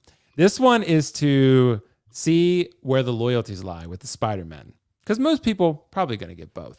But if you're on a tight budget and you have to pick only one of these two, we're talking about Tobey Maguire Spider-Man, and we're talking Andrew Garfield Spider-Man. We don't even have the Andrew Garfield PO yet, but he is going to be up for PO eventually. And when he is, if you had to make the tough decision, who are we choosing? And I'm going to post this in the chat as a poll. Ben, I want you to go first on this one. Tobey Maguire, or Andrew Garfield Spider-Man Hot Toys? Choose a side. You can only get one. You can also get Tom Holland. He can come with it, but you don't have enough money for all three. You can only get two. And you're getting Tom Holland as guaranteed one. What's your other choice? It's an easy choice for me still. I gotta say. So Okay. in my opinion, Spider-Man 2 is one of the greatest comic book films of all time. Mm-hmm. It's been always up there for me. It is certainly reminiscent of my childhood. I watched that film a ridiculous amount of times. I like Andrew Garfield as a person more in the real world. I think he seems like a cooler person, kinder person. But in terms of like capturing a film in my collection, a Spider-Man, Tobey Maguire would take the cake on that one. I didn't love the Andrew Garfield films nearly the same way that I ever did with Tobey. Okay, so Tobey all day. I mean, honestly, we're getting a lot of Tobey. I'm a little bit surprised that Tobey is running away with this one so clearly. But, because I think, I will say, this might be a little controversial. I think as far as acting ability, I think Andrew Garfield is the most talented. I will say that. Like, if you watch him in No Way Home, or you watch him in some of the other films he's been in, like Silence and other sort of drama films he's been in, The Social Network, not that Tobey Maguire is not incredible. He's done some amazing films too. But Andrew Garfield is a super talented actor. He's really, really good. And I think if he had the right Spider-Man film behind him, I think things could have gone far differently. So, Agreed. and he's a great Spider-Man. He was a little bit old though. He was 30 playing Spider-Man, but he's supposed to be a high schooler. But at the end of the day, it was still worked. But Kiko, you got to choose one, Tobey or Andrew. I'm gonna pick Andrew myself. I'm gonna break the tie between Ben and I. But Kiko, you got to break two for one here. What do you think? So I'm the deciding vote, huh? You're the deciding vote. That is me. Mm-hmm. This is an easy one for me. I want the best representation of Spider-Man on the shelf. And to me, the best suit and representation is Andrew Garfield. I think there's just something about those eyes. It's the big comic eyes, that the Andrew Garfield one has. Sure. And that's fair. I cannot wait for when Andrew does get his third movie. People are going to be, oh, this is the definitive Spider-Man. This is Tom Holland, who? Andrew Garfield, when he gets his third Spider-Man movie, which is heavily rumored, and I hope it happens, once he completes his trilogy, because think about that. Toby got 3.5 movies. Andrew got 2.5. Some people would say that, the second one didn't even count. So he got 1.5 movies. So give him an opportunity to finish his trilogy. I think Actually, I know. There you go. I know that Andrew Garfield will be the definitive Spider-Man because his arc will be complete. Yes, he Really? saved. I was about to say Zendaya, but yes, he saved MJ to kind of fill that arc up. Blah blah blah. But the aesthetics of that suit, the visuals, and once his arc is complete in the Amazing Spider-Man 3, this is going to definitely be the one to have, and I can't wait for my Andrew Garfield. So I break the tie. Andrew Garfield is the one to go with. Final answer. And we're going against the chat because the chat is like 79% Toby right now. So we're going against the grain on this one. And I know he started it all. But yeah, I don't like the Toby's suit. the OG. I've never liked the suit, even when I was growing up. But that suit was. I love this updated suit. I gotta say, this updated Toby suit, Hot Toys knocked this one out of the park. They absolutely killed it. But I do understand, Kiko, about the big-eyed Spider-Man look. I do kind of like that too. I do kind of like that. But I'm more so just looking at. I just love Andrew Garfield. That's the Spider-Man for me. So. Yeah. He was very like sort of snarky, kind of sassy Spider-Man. And I like that about him. He was very witty and clever. So, and Nick is asking, by the way, the real question is, when will we get the scooter? Never, Nick. You're not getting the pizza scooter, bro. It's not happening. Maybe like third party will make it. Maybe like So will make the pizza scooter. Somebody will. But probably not Jazz Inc. or Hot Toys. But anyway, thank you so much, Nick. Can't wait to see your Royal Rumble, dude. I looked, he made me fat for some reason. I don't know why, but yeah, he like made I saw more. my teaser, and I'm pretty excited about mine. Yeah, you look jacked, Kiko. And then you saw mine? He sent it to you? Yeah, and supposedly like he was gonna make my stamina all low or something, and I ended up being like an 84 overall, and Carlos was a 92, and I was like, how was Carlos a 92 and I'm an 84? Like I'm not gonna win the Royal Rumble, Ben. So you hate to see it. Hate to see it. I'm still waiting for mine. Yeah, just wait till you get yours, bro. Just wait till you get yours, bro. So anyway, so yeah, that's gonna be fun. Let's see. So guys, we got some other topics here, and again, these are more so philosophical topics, and I want to get the chat involved on this one. And again, the poll ended up on Toby and Andrew, 80% Toby, 20% Andrew. So pretty heavy results on Toby there, which I guess I should have expected. He is the OG Spider-Man. So okay. How important is seeing a figure in person when making purchasing decisions? Because for the longest time, and I still do maintain this, you can do this. You can make a decision without seeing the figure in hand, because that's a very expensive experiment. That's like, if you could, like, if there's a controversial head sculpt and I'm kind of so on that figure anyway, I'm going to get that figure in hand, depending upon where I bought it from. If I didn't get it from Sideshow, it's harder to return to some places, right? Depending upon where you got it from. So I'm going to have to get that in hand, make a determination. People have tight budgets in this community. We're in an economic recession as far as I'm aware. And you don't, a lot of times you don't have the luxury to do such things like that. You got to be at least pretty confident. More often than not, I'd be willing to bet that collectors get a figure in hand and they like it more in hand than they liked it in the blogger picks. Almost 95% of the time, that's the case. And the reason I bring this up is because exactly what Kiko and I talked about when we were in Tennessee. I looked at a lot of Kiko's figures in hand and I was like, damn, I guess I fucked that one up. Because, like Cable, for example, I saw Cable and I was like, that's pretty good, actually. That looks pretty good. Same with Rosario. I didn't say I hated that figure, but I was like, I don't know. Maybe it's okay. It's a decent sculpt, not great, but it looks pretty good in person. So even Bo-Katan, I saw Bo-Katan and I saw that head sculpt and I was like, it's not bad. It's not a 10, but it's not bad. And even Shang-Chi, and I bought Shang-Chi anyway because I love the character, but Shang-Chi's blogger photos came out and I was like, yeah, the head sculpt's still pretty good, but it's definitely a downgrade. But we get it in hand, maybe a slight downgrade from the proto, not much. Like, it's pretty damn good. So that said, Ben, I want to ask you, how important is seeing a figure in hand, in person? How does this change your perception? Do you think you need to do this to make an accurate judgment on a figure?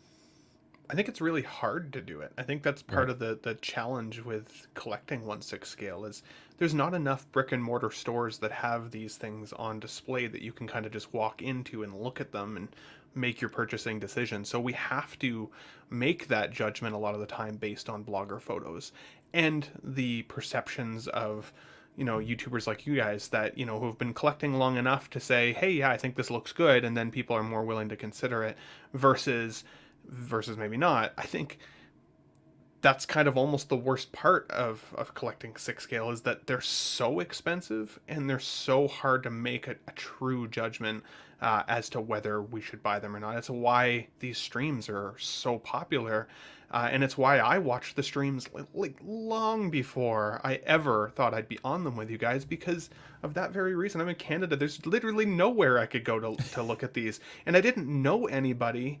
I didn't have any friends that had 6-scale collections. I was the only person I even knew that collected these. I never used to talk about it because it was like, what do you say? Like, how do you even describe it to somebody that doesn't collect? Right? So, Right. to answer your question, I think it is important if you have the opportunity. And I think it's important to make your own decisions and not let YouTubers or influencers literally influence your judgment.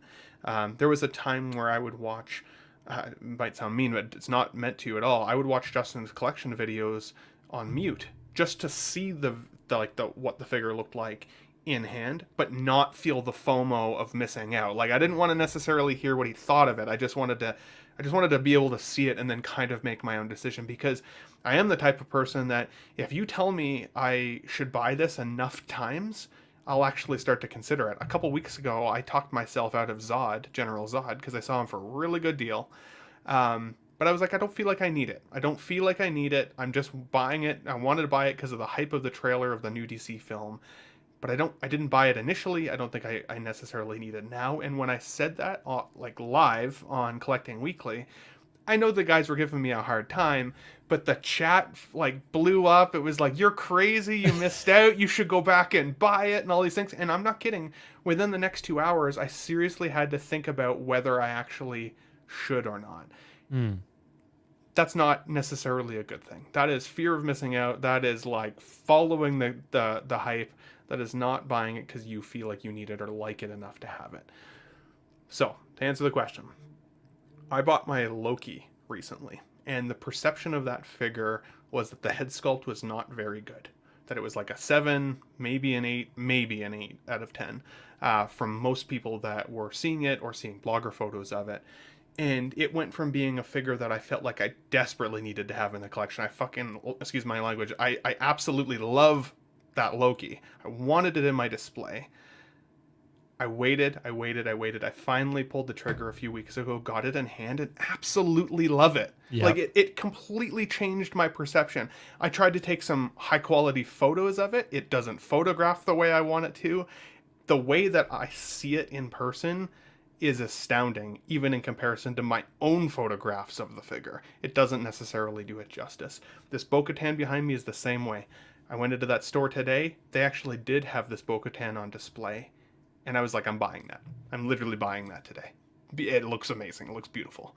And I love Katie Sackhoff as an actress. I've liked her ever since Battlestar Galactica days. So, like, for me, I'm like, to get a Katie in my collection, I think is pretty badass. But seeing it today is truly what sold me on it in the collection.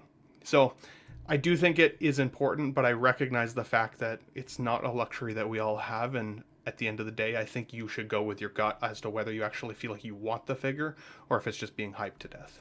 Yeah. And that's a good point. I mean, we got some really good comments in the chat, and I'm just going to highlight one of them real quick. Tremble, unless you have access to brick and mortar stores, like Ben was saying, to see the figs you really want, it's tough, right? We rely on promo picks, blogger picks, reviews, and streams discussing figures. Yeah, pretty much. Because, that's why it was so great going to Tennessee and going to places, even in Kentucky, like Replay Toys with Kiko. Because in Maryland, I'm with you, Ben, I don't really have that. There's one store that I could probably go to that is an hour and a half for me, right? It's really far away. And they probably don't even have most of the stuff. They get Hot Toys a little bit later, right? So even if I wanted to go see things in hand, it's not like I would have access to do so. So these are mostly, they're imported products, right? So you have to mostly make judgments based on online videos and photos. So it's tough. A lot of times the figures look better in person, but we don't have that luxury most of the time. So it's interesting. But Kiko, sometimes you do, because you get to go to Replay Toys and other great places, but you also buy first batch. So how do you grapple with this type of concern here? Definitely the wrong person to ask here, because I don't think I'm the best person for this. But there's no doubt that seeing something real gives you the official answer one way or the other, because you can see it, you hold it. But there's a catch-22 for that. Depends on if you're going into someone's house and seeing it as opposed to seeing it in a store. If you see it in someone's house, you can make a definitive judgment, no worry whatsoever. You go to the store, you're now in the store in a position to buy something if you like it. So you can be like, okay, I like this. It's coming home with me. So that's a little bit dangerous as well. it's very interesting because I'm the kind of guy that I take a chance essentially, and I want to make that call myself when I have it. With these figures, I think maybe 98% of all the ones I've gotten, I have never held it in my hand and said, I'm disappointed I've gotten this. There's been like one or two, but a majority of them, once you have it in hand, you know that it was worthwhile. So I don't know necessarily if you need to see it to confirm that you either missed or missed out. But when you do, you can make that decision in hindsight to go back and get something. Oh, look, there's Batman Begins or Batman There Beyond. he is. And this is one of those figures, is that I used to have this and I sold it. And then it became available again because I remembered how good it was in hand. And I was like, okay, I'm going back to get it. And that's what happened there.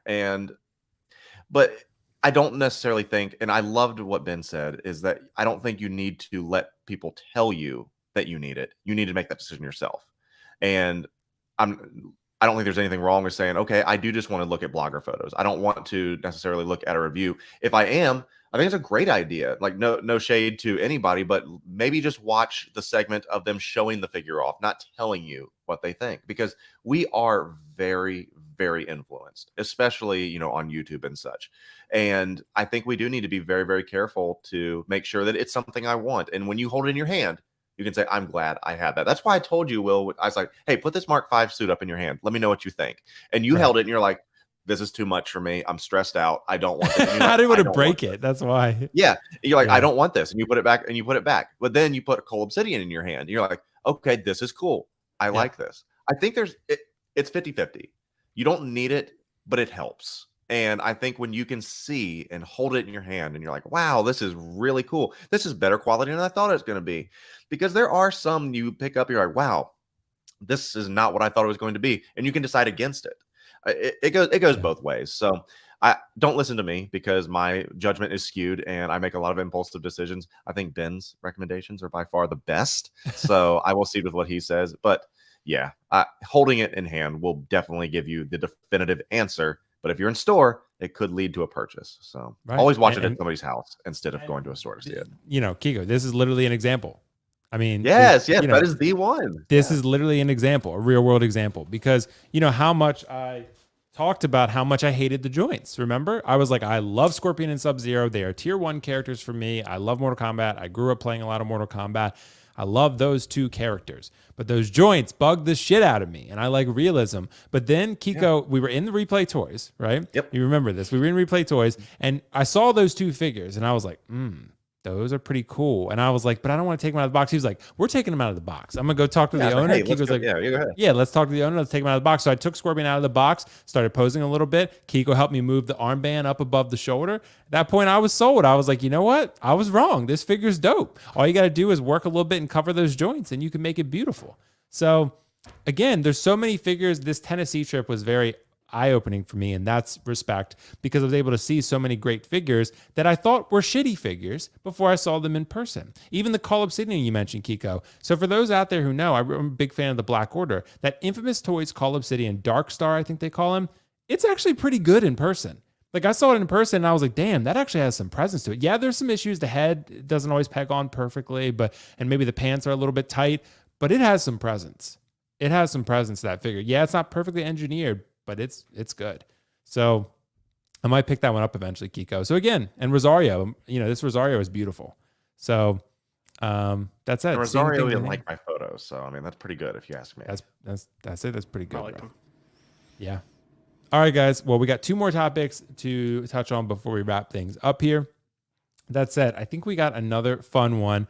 And the reason I think this is fun is because it's also a situation where I like putting Kiko in a tough decision, because it makes him think, do I want something now, or do I want to wait for something? Do I want immediate gratification or delayed gratification? That's really what it boils down to. And I want to ask people the question.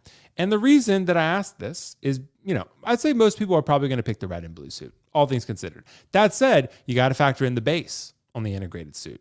It's beautiful. Not that the chimney base isn't beautiful too, but it's not quite as exciting as the integrated suit base. And the integrated suit you can get now.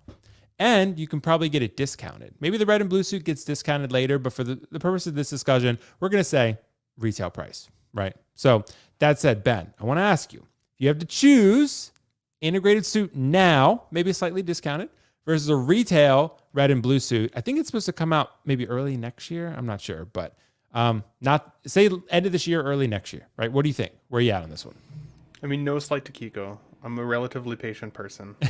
I honestly feel like, to me, it's no comparison. I already have the upgraded suit, Toby Maguire, or sorry, Andrew. I'm getting all my Spider-Mans mixed up. Tom Holland suit in my collection. I love that suit. Black and red. I think it looks amazing. Harkens back to some of the original comics. Love that. But I don't have a blue and red suit in my collection. And if I were going to pick up another Spider-Man, it would have to go with like a classic look of the blue and red. I never really loved the integrated suit all that much. And while I do agree with you, Will, that I think that the base on the integrated suit is like slightly cooler if you see it in kind of in hand or like in a display. I also really like the rooftop look of the base for the blue and red Spider-Man. I think you could put that with Daredevil. You could put it with lots of other kind of rooftop looking characters. It doesn't just have to go with your Spider-Man. And I'd be willing to wait for it because, again, it's not like the old days where you could pick up a figure, have it for a little while, sell it for about the same money, if not more, and just flip it to the next one. It's not as easy to do anymore. I would rather not go through that hassle. I already have a black and red suit in my collection. The blue and red would be coming home if I made the choice. I'm with you, Ben.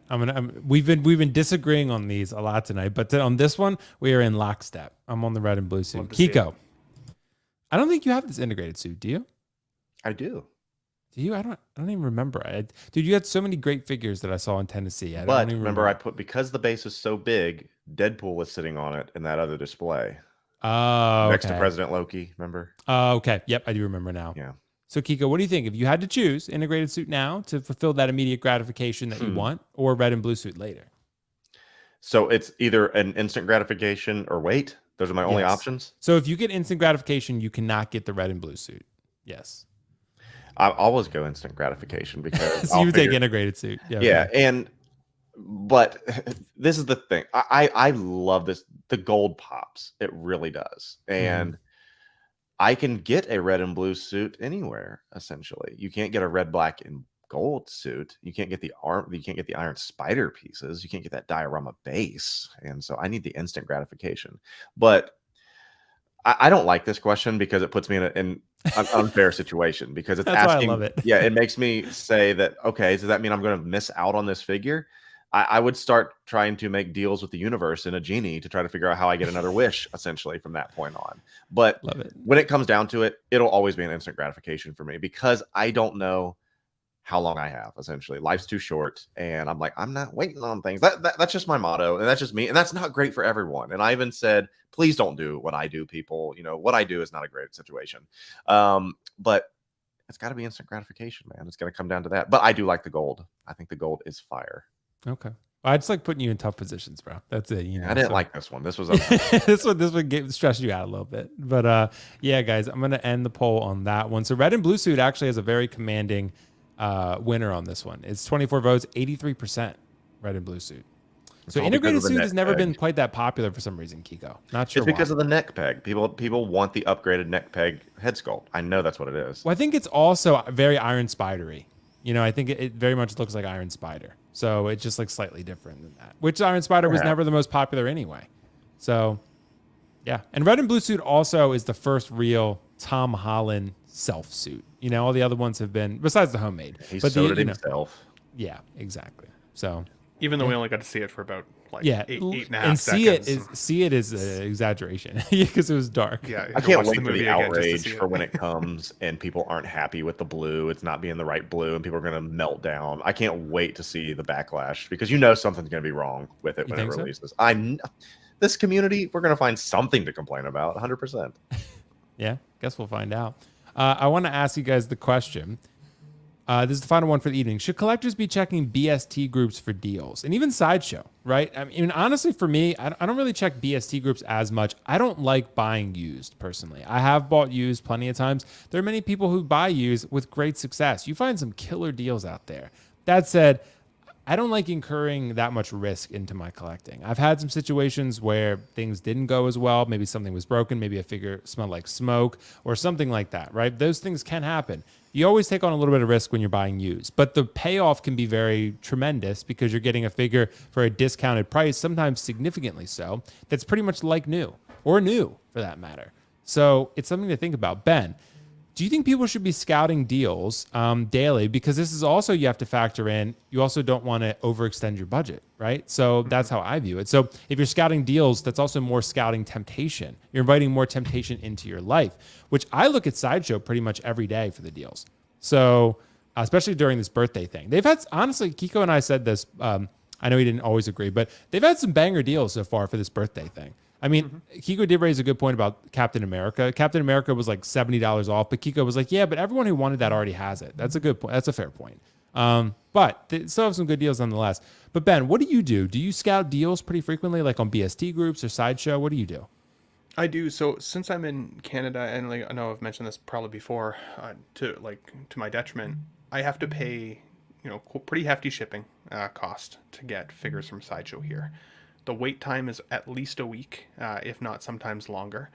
For whatever reason, DHL always brings it to the wrong office in my office building, so I always have to go like relentlessly chase this thing down when it arrives. It always feels a little stressful, and I have to pay a customs fee every single time. My Iron Man Mark 7 diecast, that was like a $70 customs fee on top of all the additional costs. If I want to figure brand spanking new, yeah, I always look at Sideshow first. One of the reasons I do that, though, is to also then say, it's going up. There it is. It's going blue screen, baby. It's going blue screen. One of the reasons I do that is so that I can compare the pricing that I then see on buy-sell trade groups. Because if I could get it from Sideshow at a discounted rate and it's a brand new figure and it's at least comparable to what I'm seeing on buy-sell trade, then I'll be patient and I'll wait and I'll get a new figure in hand. I got my Bane behind me loose a few years ago now, 2 years ago, for $100. He didn't come with any of his accessories other than just his hand. Like, he came with fisted hands and the figure. No peeling, $100. I loved it. I still love it. It's still one of my favorite figures in the collection. And I got that through a buy-sell trade group. It just happened to pop up there. A guy was shedding his collection, and I got lucky. The buy-sell trade groups, though, can be tricky for a couple of reasons. So you called it out on things like damage that you can't predict, smoke, smell, some of that stuff. My recommendation is join groups that have like reference checks available. So I'm on Hot Toys Canada. Usually on there, people have bought from each other in the past. So if I'm going to go buy something from there, I can kind of type in, hey, like, has any ever bought from this person before? Are they reputable? And almost guaranteed you'll get at least one or two responses to say, yep, it clears, it's all good. Good luck with your purchase, sort of thing. You feel like you can buy with confidence, similarly to how you would buy from Sideshow. It's dangerous, though, because sometimes there are good deals, and when you've got some cash burning a hole in your pocket, it is easy to make a deal and go and pick it up that particular day if you're feeling like you want to.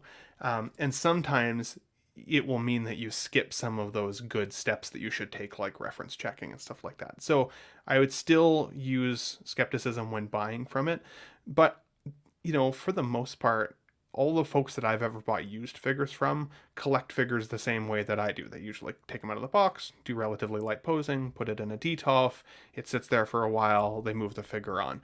So usually the figure's in pretty good quality, and I can get about $150 discount in comparison to what I'd have to pay if I was buying the figure brand new. So cost-wise, it almost doesn't compare.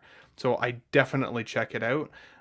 But I also then find there are days where I'll look at it just to see what's floating around Calgary, and all of a sudden I'm making a deal on a figure I don't need, like the Sideshow Deadpool that I have in my collection. That popped up for $120. I already had Deadpool 2. I didn't have really any connection to the comic book Deadpool, but I was like, $120 is pretty good. I went and picked it up, put it in my display, and it's the one figure now that I want to move on. Because, not that it's a bad figure, But like I bought it because I just wanted to buy something that day. I didn't buy it because I actually like really wanted it or needed it in the collection. And ever since, to me, it feels like it stands out in comparison to the other figures I've got. And now nobody wants to buy it from me. I'm kind of stuck with it. At this point, I might as well keep it because I'm just going to take a loss on it. I might as well keep it. But then it's taking up space or real estate that something else could take up. And what am I going to do? Just stick it in the maintenance room? Like that doesn't feel worth it either. So just be cautious if you're going to consider it. But I would definitely recommend looking at them for sure. Yeah. I like looking, I mean, at least window shopping. So, and they also have Sideshow Second. So, and we got a good question. Adam JT 10 316. Hi, I'm new to collecting. I'm in the US. What's a good website I can use to buy or trade? So I think we can all probably answer this one. I use 16 Republic BST pretty frequently. There are plenty. There's Hot Toys Not Toys. I think that's another group. There are plenty of others out there that you guys could probably look at. But Facebook groups, Adam, are a really good resource. But you have to use your good judgment, like Ben said. You have to really look at sort of the details of the transaction. Make sure if you are buying something that you are paying for PayPal goods and services. That's an important part of your protection. Trading, I don't know if you guys can speak to that. I've not traded before. I would feel very uncomfortable with that unless I knew the person. Like if I was trading with Ben, I'd do it, right? But like if or trading with Kiko, I'd do it. But if I was someone I didn't know, I'd be much more hesitant. So Kiko, what do you think about this? I mean, is there any recommendations you have? I mean, do you buy used much? Do you shop for deals? What do you think? So this is an interesting conversation because it's obviously going to apply to the person and their situation. There's some people that they're chasing a certain figure, like say, hey, I'm looking for this figure and I want to see when it comes back up. If that's your chase figure and you're just trying to hope that it comes up, like for example, there's on my, because I use eBay a lot. I use eBay for a lot of stuff. You know, there's fire protection. You know, you can find fairly decent deals. That's my go-to. A lot of my stuff is from eBay. With that being said, is I have some saved searches that trigger whenever those criteria are met and be like, okay, there's some new listings for this because I'm chasing this. I think that's okay. But I think there is an issue when, okay, I'm just going to go through and scroll to see what's out there because then you're just getting something. I think because Ben mentioned that. Why are you actually getting it? Because it's a good deal. Don't ever buy something just because it's a good deal or you haven't bought something in a while and you're bored. You end up with stuff you don't want. So don't do that. The most important thing is getting things that mean something to you and getting it at a good deal. If that's a great thing, be cautious and don't just scroll through and like, oh, sweet. This is a figure. Think about the worst figure out there that no one likes or whatever, but say it's $100. You're like, oh man, this is awesome. $100. It's too good to not pass or it's too good to pass up. Then you end up with something that nobody's wants. It's being sold for a reason. And now you have it and you don't want it, but it was a good deal, right? So that's my thing. I feel like there's two things. If you're searching for a chase figure, that's fine. Do it. But don't just scroll to scroll like, oh, let's see what the Sideshow Seconds have. Because most likely, if you're on the Sideshow Seconds or whatever it is, you're scrolling through there looking for a deal, it's because you've had an opportunity to get this and you're either waiting for that chase figure or you're just waiting to see if there's a deal. And if you're just shopping for a deal, don't shop just for deals. Get something you actually want. Yeah, because I've always said, Kiko, just because it's a good deal doesn't mean it's a good deal for you. And that's, I think, why it's really important to sit down and think about, yes, because I browse the deals. I will say, in that sense, I do browse the deals. But how often do I actually go after the deal? Very rarely. Like I'll look at the deals and I'll be like, that's kind of tempting anyway. And I move on to the next one. That's pretty much what I do. I love very rarely did. I love what you did. If there's something that you see that's a good deal and you're like, I'll consider that, but I'm going to wait.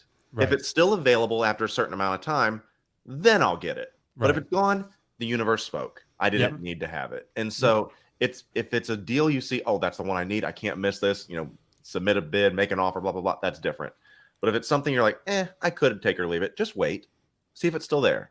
See how you feel. Yeah. It's the unplugging and the pausing. That pregnant pause really allows you to, maybe not.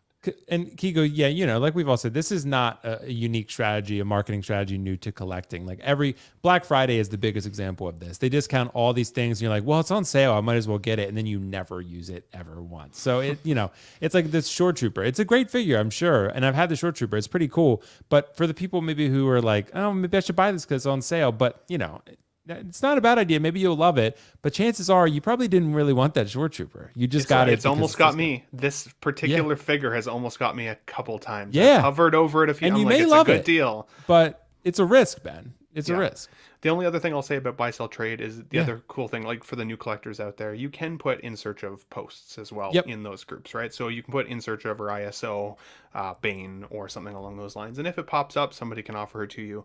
It's something that, is a way to find figures without having to do a lot of that chase yourself. The only other thing I'll say there is if you're ever trying to do a transaction with somebody, maybe you can't get references for that person. It sounds obvious, but make sure you're asking for pictures. And if that collector isn't willing to work with you, answer absolutely every nitpicky question you might have or send you some photos or any of the things, don't do the deal. Because I know, at least for me and all the collectors I've ever bought from, it's usually very easy. I can ask for a couple of extra pictures if needed, send me a video of it in your hand, like whatever it is. If that person is committed to selling that to you, they will do it and they'll get it out. It can be a bit of an annoyance for everybody involved, but it makes you feel like your purchase is protected. If somebody's not willing to work with you on that on a buy sell trade group, skip it. Go on to the next one. Yeah, I agree. Well, guys, great thoughts on that one. Thank you so much. And we are going to wrap it there, guys, to make sure we are done to get these panelists and yourselves out there to enjoy the rest of your fun weekend. That said, thank you guys for engaging in this chat. I'm going to end that final poll. It looks like to me, it was pretty substantial in that people should be shopping deals and scouting for deals. So that's great. It was 78%. Yes. So there you go.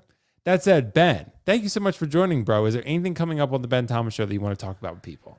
So much. It's actually a very exciting time on the Ben Thomas Show. So a very quick story. I stream every Tuesday night with the Collecting Weekly guys. Mm-hmm. And I once mixed up a saying. There's the tough pill to swallow and a tough nut to crack. And I mixed up the sentence and I said it was a tough nut to swallow. And I have never been able to live that down ever since. So, Will, you recently stopped streaming on Sundays. Mm-hmm. I have worked my way into that slot in order to do some streams myself. You joined me a couple weeks ago on the Ben Thomas Show birthday, 1 year birthday of the show, which was awesome. Great show if you missed it. My new live show starting Sunday. We just had our first one last week, but it was unnamed at the time. This week is the first name. It's called Let's Get Nuts with the Ben Thomas Show. It's going to be at 2 p.m. Pacific Standard Time or 3 p.m. Mountain Standard Time. If you follow me over at the Ben Thomas Show, I've already got the link posted so you can click the reminder button or any of those things. I've got a couple cool panelists that are going to be in there with me on Sunday already. You guys are absolutely welcome to join anytime you'd like as well. Open link and open invitation anytime. But I'm going to do a weekly Sunday show, live stream, have some fun, come up with some of my own creative topics like Will tends to do, and have a good time and a good laugh with the boys. And then, again, Tuesday nights, always on Collecting Weekly live show, mainstream there. I did miss Bargain Bin Bros today with my buddy 16fix Marco. So if you do not subscribe to 16fix, also please go over there. He's like, I think 65 subscribers away from hitting 1,000. And the guy, he got me into streaming. He absolutely deserves at least 1,000 in his channel as well. So go check that out. But I'm all over the place all the time. You'll see me lots. The Ben Thomas Show. Go check it out. I'd appreciate it. Thanks for having me, buddy. Thank you so much for joining, Ben. And yeah, guys, check out Ben Thomas Show. Some great content from a great dude. So yeah, man, it's going to be exciting to see those live streams and all the other content you do. Very exciting, bro. And of course, love the Collecting Weekly guys over there. Collecting Weekly, dude, those guys are amazing. So that said, Mr. Keco Collects, Lights, Camera Kiko. Dude, is there anything coming up on the channel you want to talk about? I know the vlog, I'm gonna share that between you and I. That's going to be pretty fun, but that's going to be on this channel. But what about the Keco Collects channel, dude? What's coming up on there? Yeah, so we have the Mando Luke reel coming on the Instagram. There's a lot more popping off on Instagram. And honestly, we're getting close to the 6K mark on YouTube, but the videos are a little bit slower because I currently have 3 giant once we get these things out of my room, I can record some more videos. Honestly, so we're a little bit slow on the YouTube, but check out the stuff on Instagram. Right now, we got some good photos as well as that real review of Mando Luke, so you can actually get a real in-depth look on whether or not this bad boy is worth picking up, because I think the Dark Trooper alone is certainly worth picking up. So that's coming up either tonight or tomorrow once I get the clips edited up. So nice. Good stuff, man. That sounds. And then dinner with seafood with the fam coming up here in just a few minutes. So that sounds even better. Yeah, that sounds even better. Very excited about that. So yeah, man, Kiko, next time I join, we'll go to that restaurant. Or there was another restaurant you told me there's about. a bunch of them, man. We have a bunch to do. Yeah, we'll go. Dude, by the way, Kiko makes excellent chicken and rice, bro. I was downing some chicken and rice the whole time I was there, Ben. Kiko had like a special spicy recipe. It was delicious. You don't get muscles like his if you can't cook some chicken and rice. Yeah, exactly. Okay? I'm just saying. Well, the thing is that's what. It's not like I just eat chicken and rice all day. That's what Will requested. That's what I requested. I was like, what do you want to eat, man? You want snacks? He's like, yeah, give me a bag of walnuts and chicken and rice. I got chicken and walnuts and chicken and rice. That's all I need. As a kid, chicken and rice felt like the punishment meal. I'm not gonna lie. Yeah. I'm cooking it for you, baby. When I'm cooking it for you. Also, Kiko surprised himself with an exceptional omelet. You're right. Yeah. The omelet was really good. Yeah. So he even put the chicken in the omelet, Ben. It was delicious, bro. It was beautiful. Kiko's something of a chef. He just didn't know it at the time. So I pulled that out of him. So, Ooh, I like this. Kiko Cooks, new channel. Kiko Cooks. Yeah, absolutely, bro. Love that. But guys, thank you so much for joining. There's a lot of content. I'm going to post a sort of vlog type video of my whole trip with Kiko in Tennessee. That's going to be really fun. We visited a lot of different comic shops, so I'm going to show those and do like sort of voiceover type deal. And yeah, it was really fun. And we got the community highlights segment. If I had a bunch of you guys already, you can follow me on Instagram, tag me in photos, or send them to me, and I will show your recent pickups. So show me what your recent pickups are. I will show them in a video. And yeah, that will be soon. I also am working on a video of how to start a collecting YouTube channel. These are like 5 tips. So I made that presentation. That should be soon. I'm going to be reviewing, of course, I talked about the Scorpion from Storm Collectibles. That will be reviewed. And I'll have the Sub-Zero. I ordered the Sub-Zero, but they have not shipped it yet. So ordered that. And yeah, there'll be some other stuff coming up around the corner as well. But that said, guys, that's it for this stream. There'll be clips from this, obviously, tons of clips that you can watch if you don't have time to watch the full show. But yeah, appreciate the support. As always, you guys are amazing. And all I can say is have a great weekend. Be safe and live, I guess, prosperous, I guess you could say. Anyway, bye. See you, bye.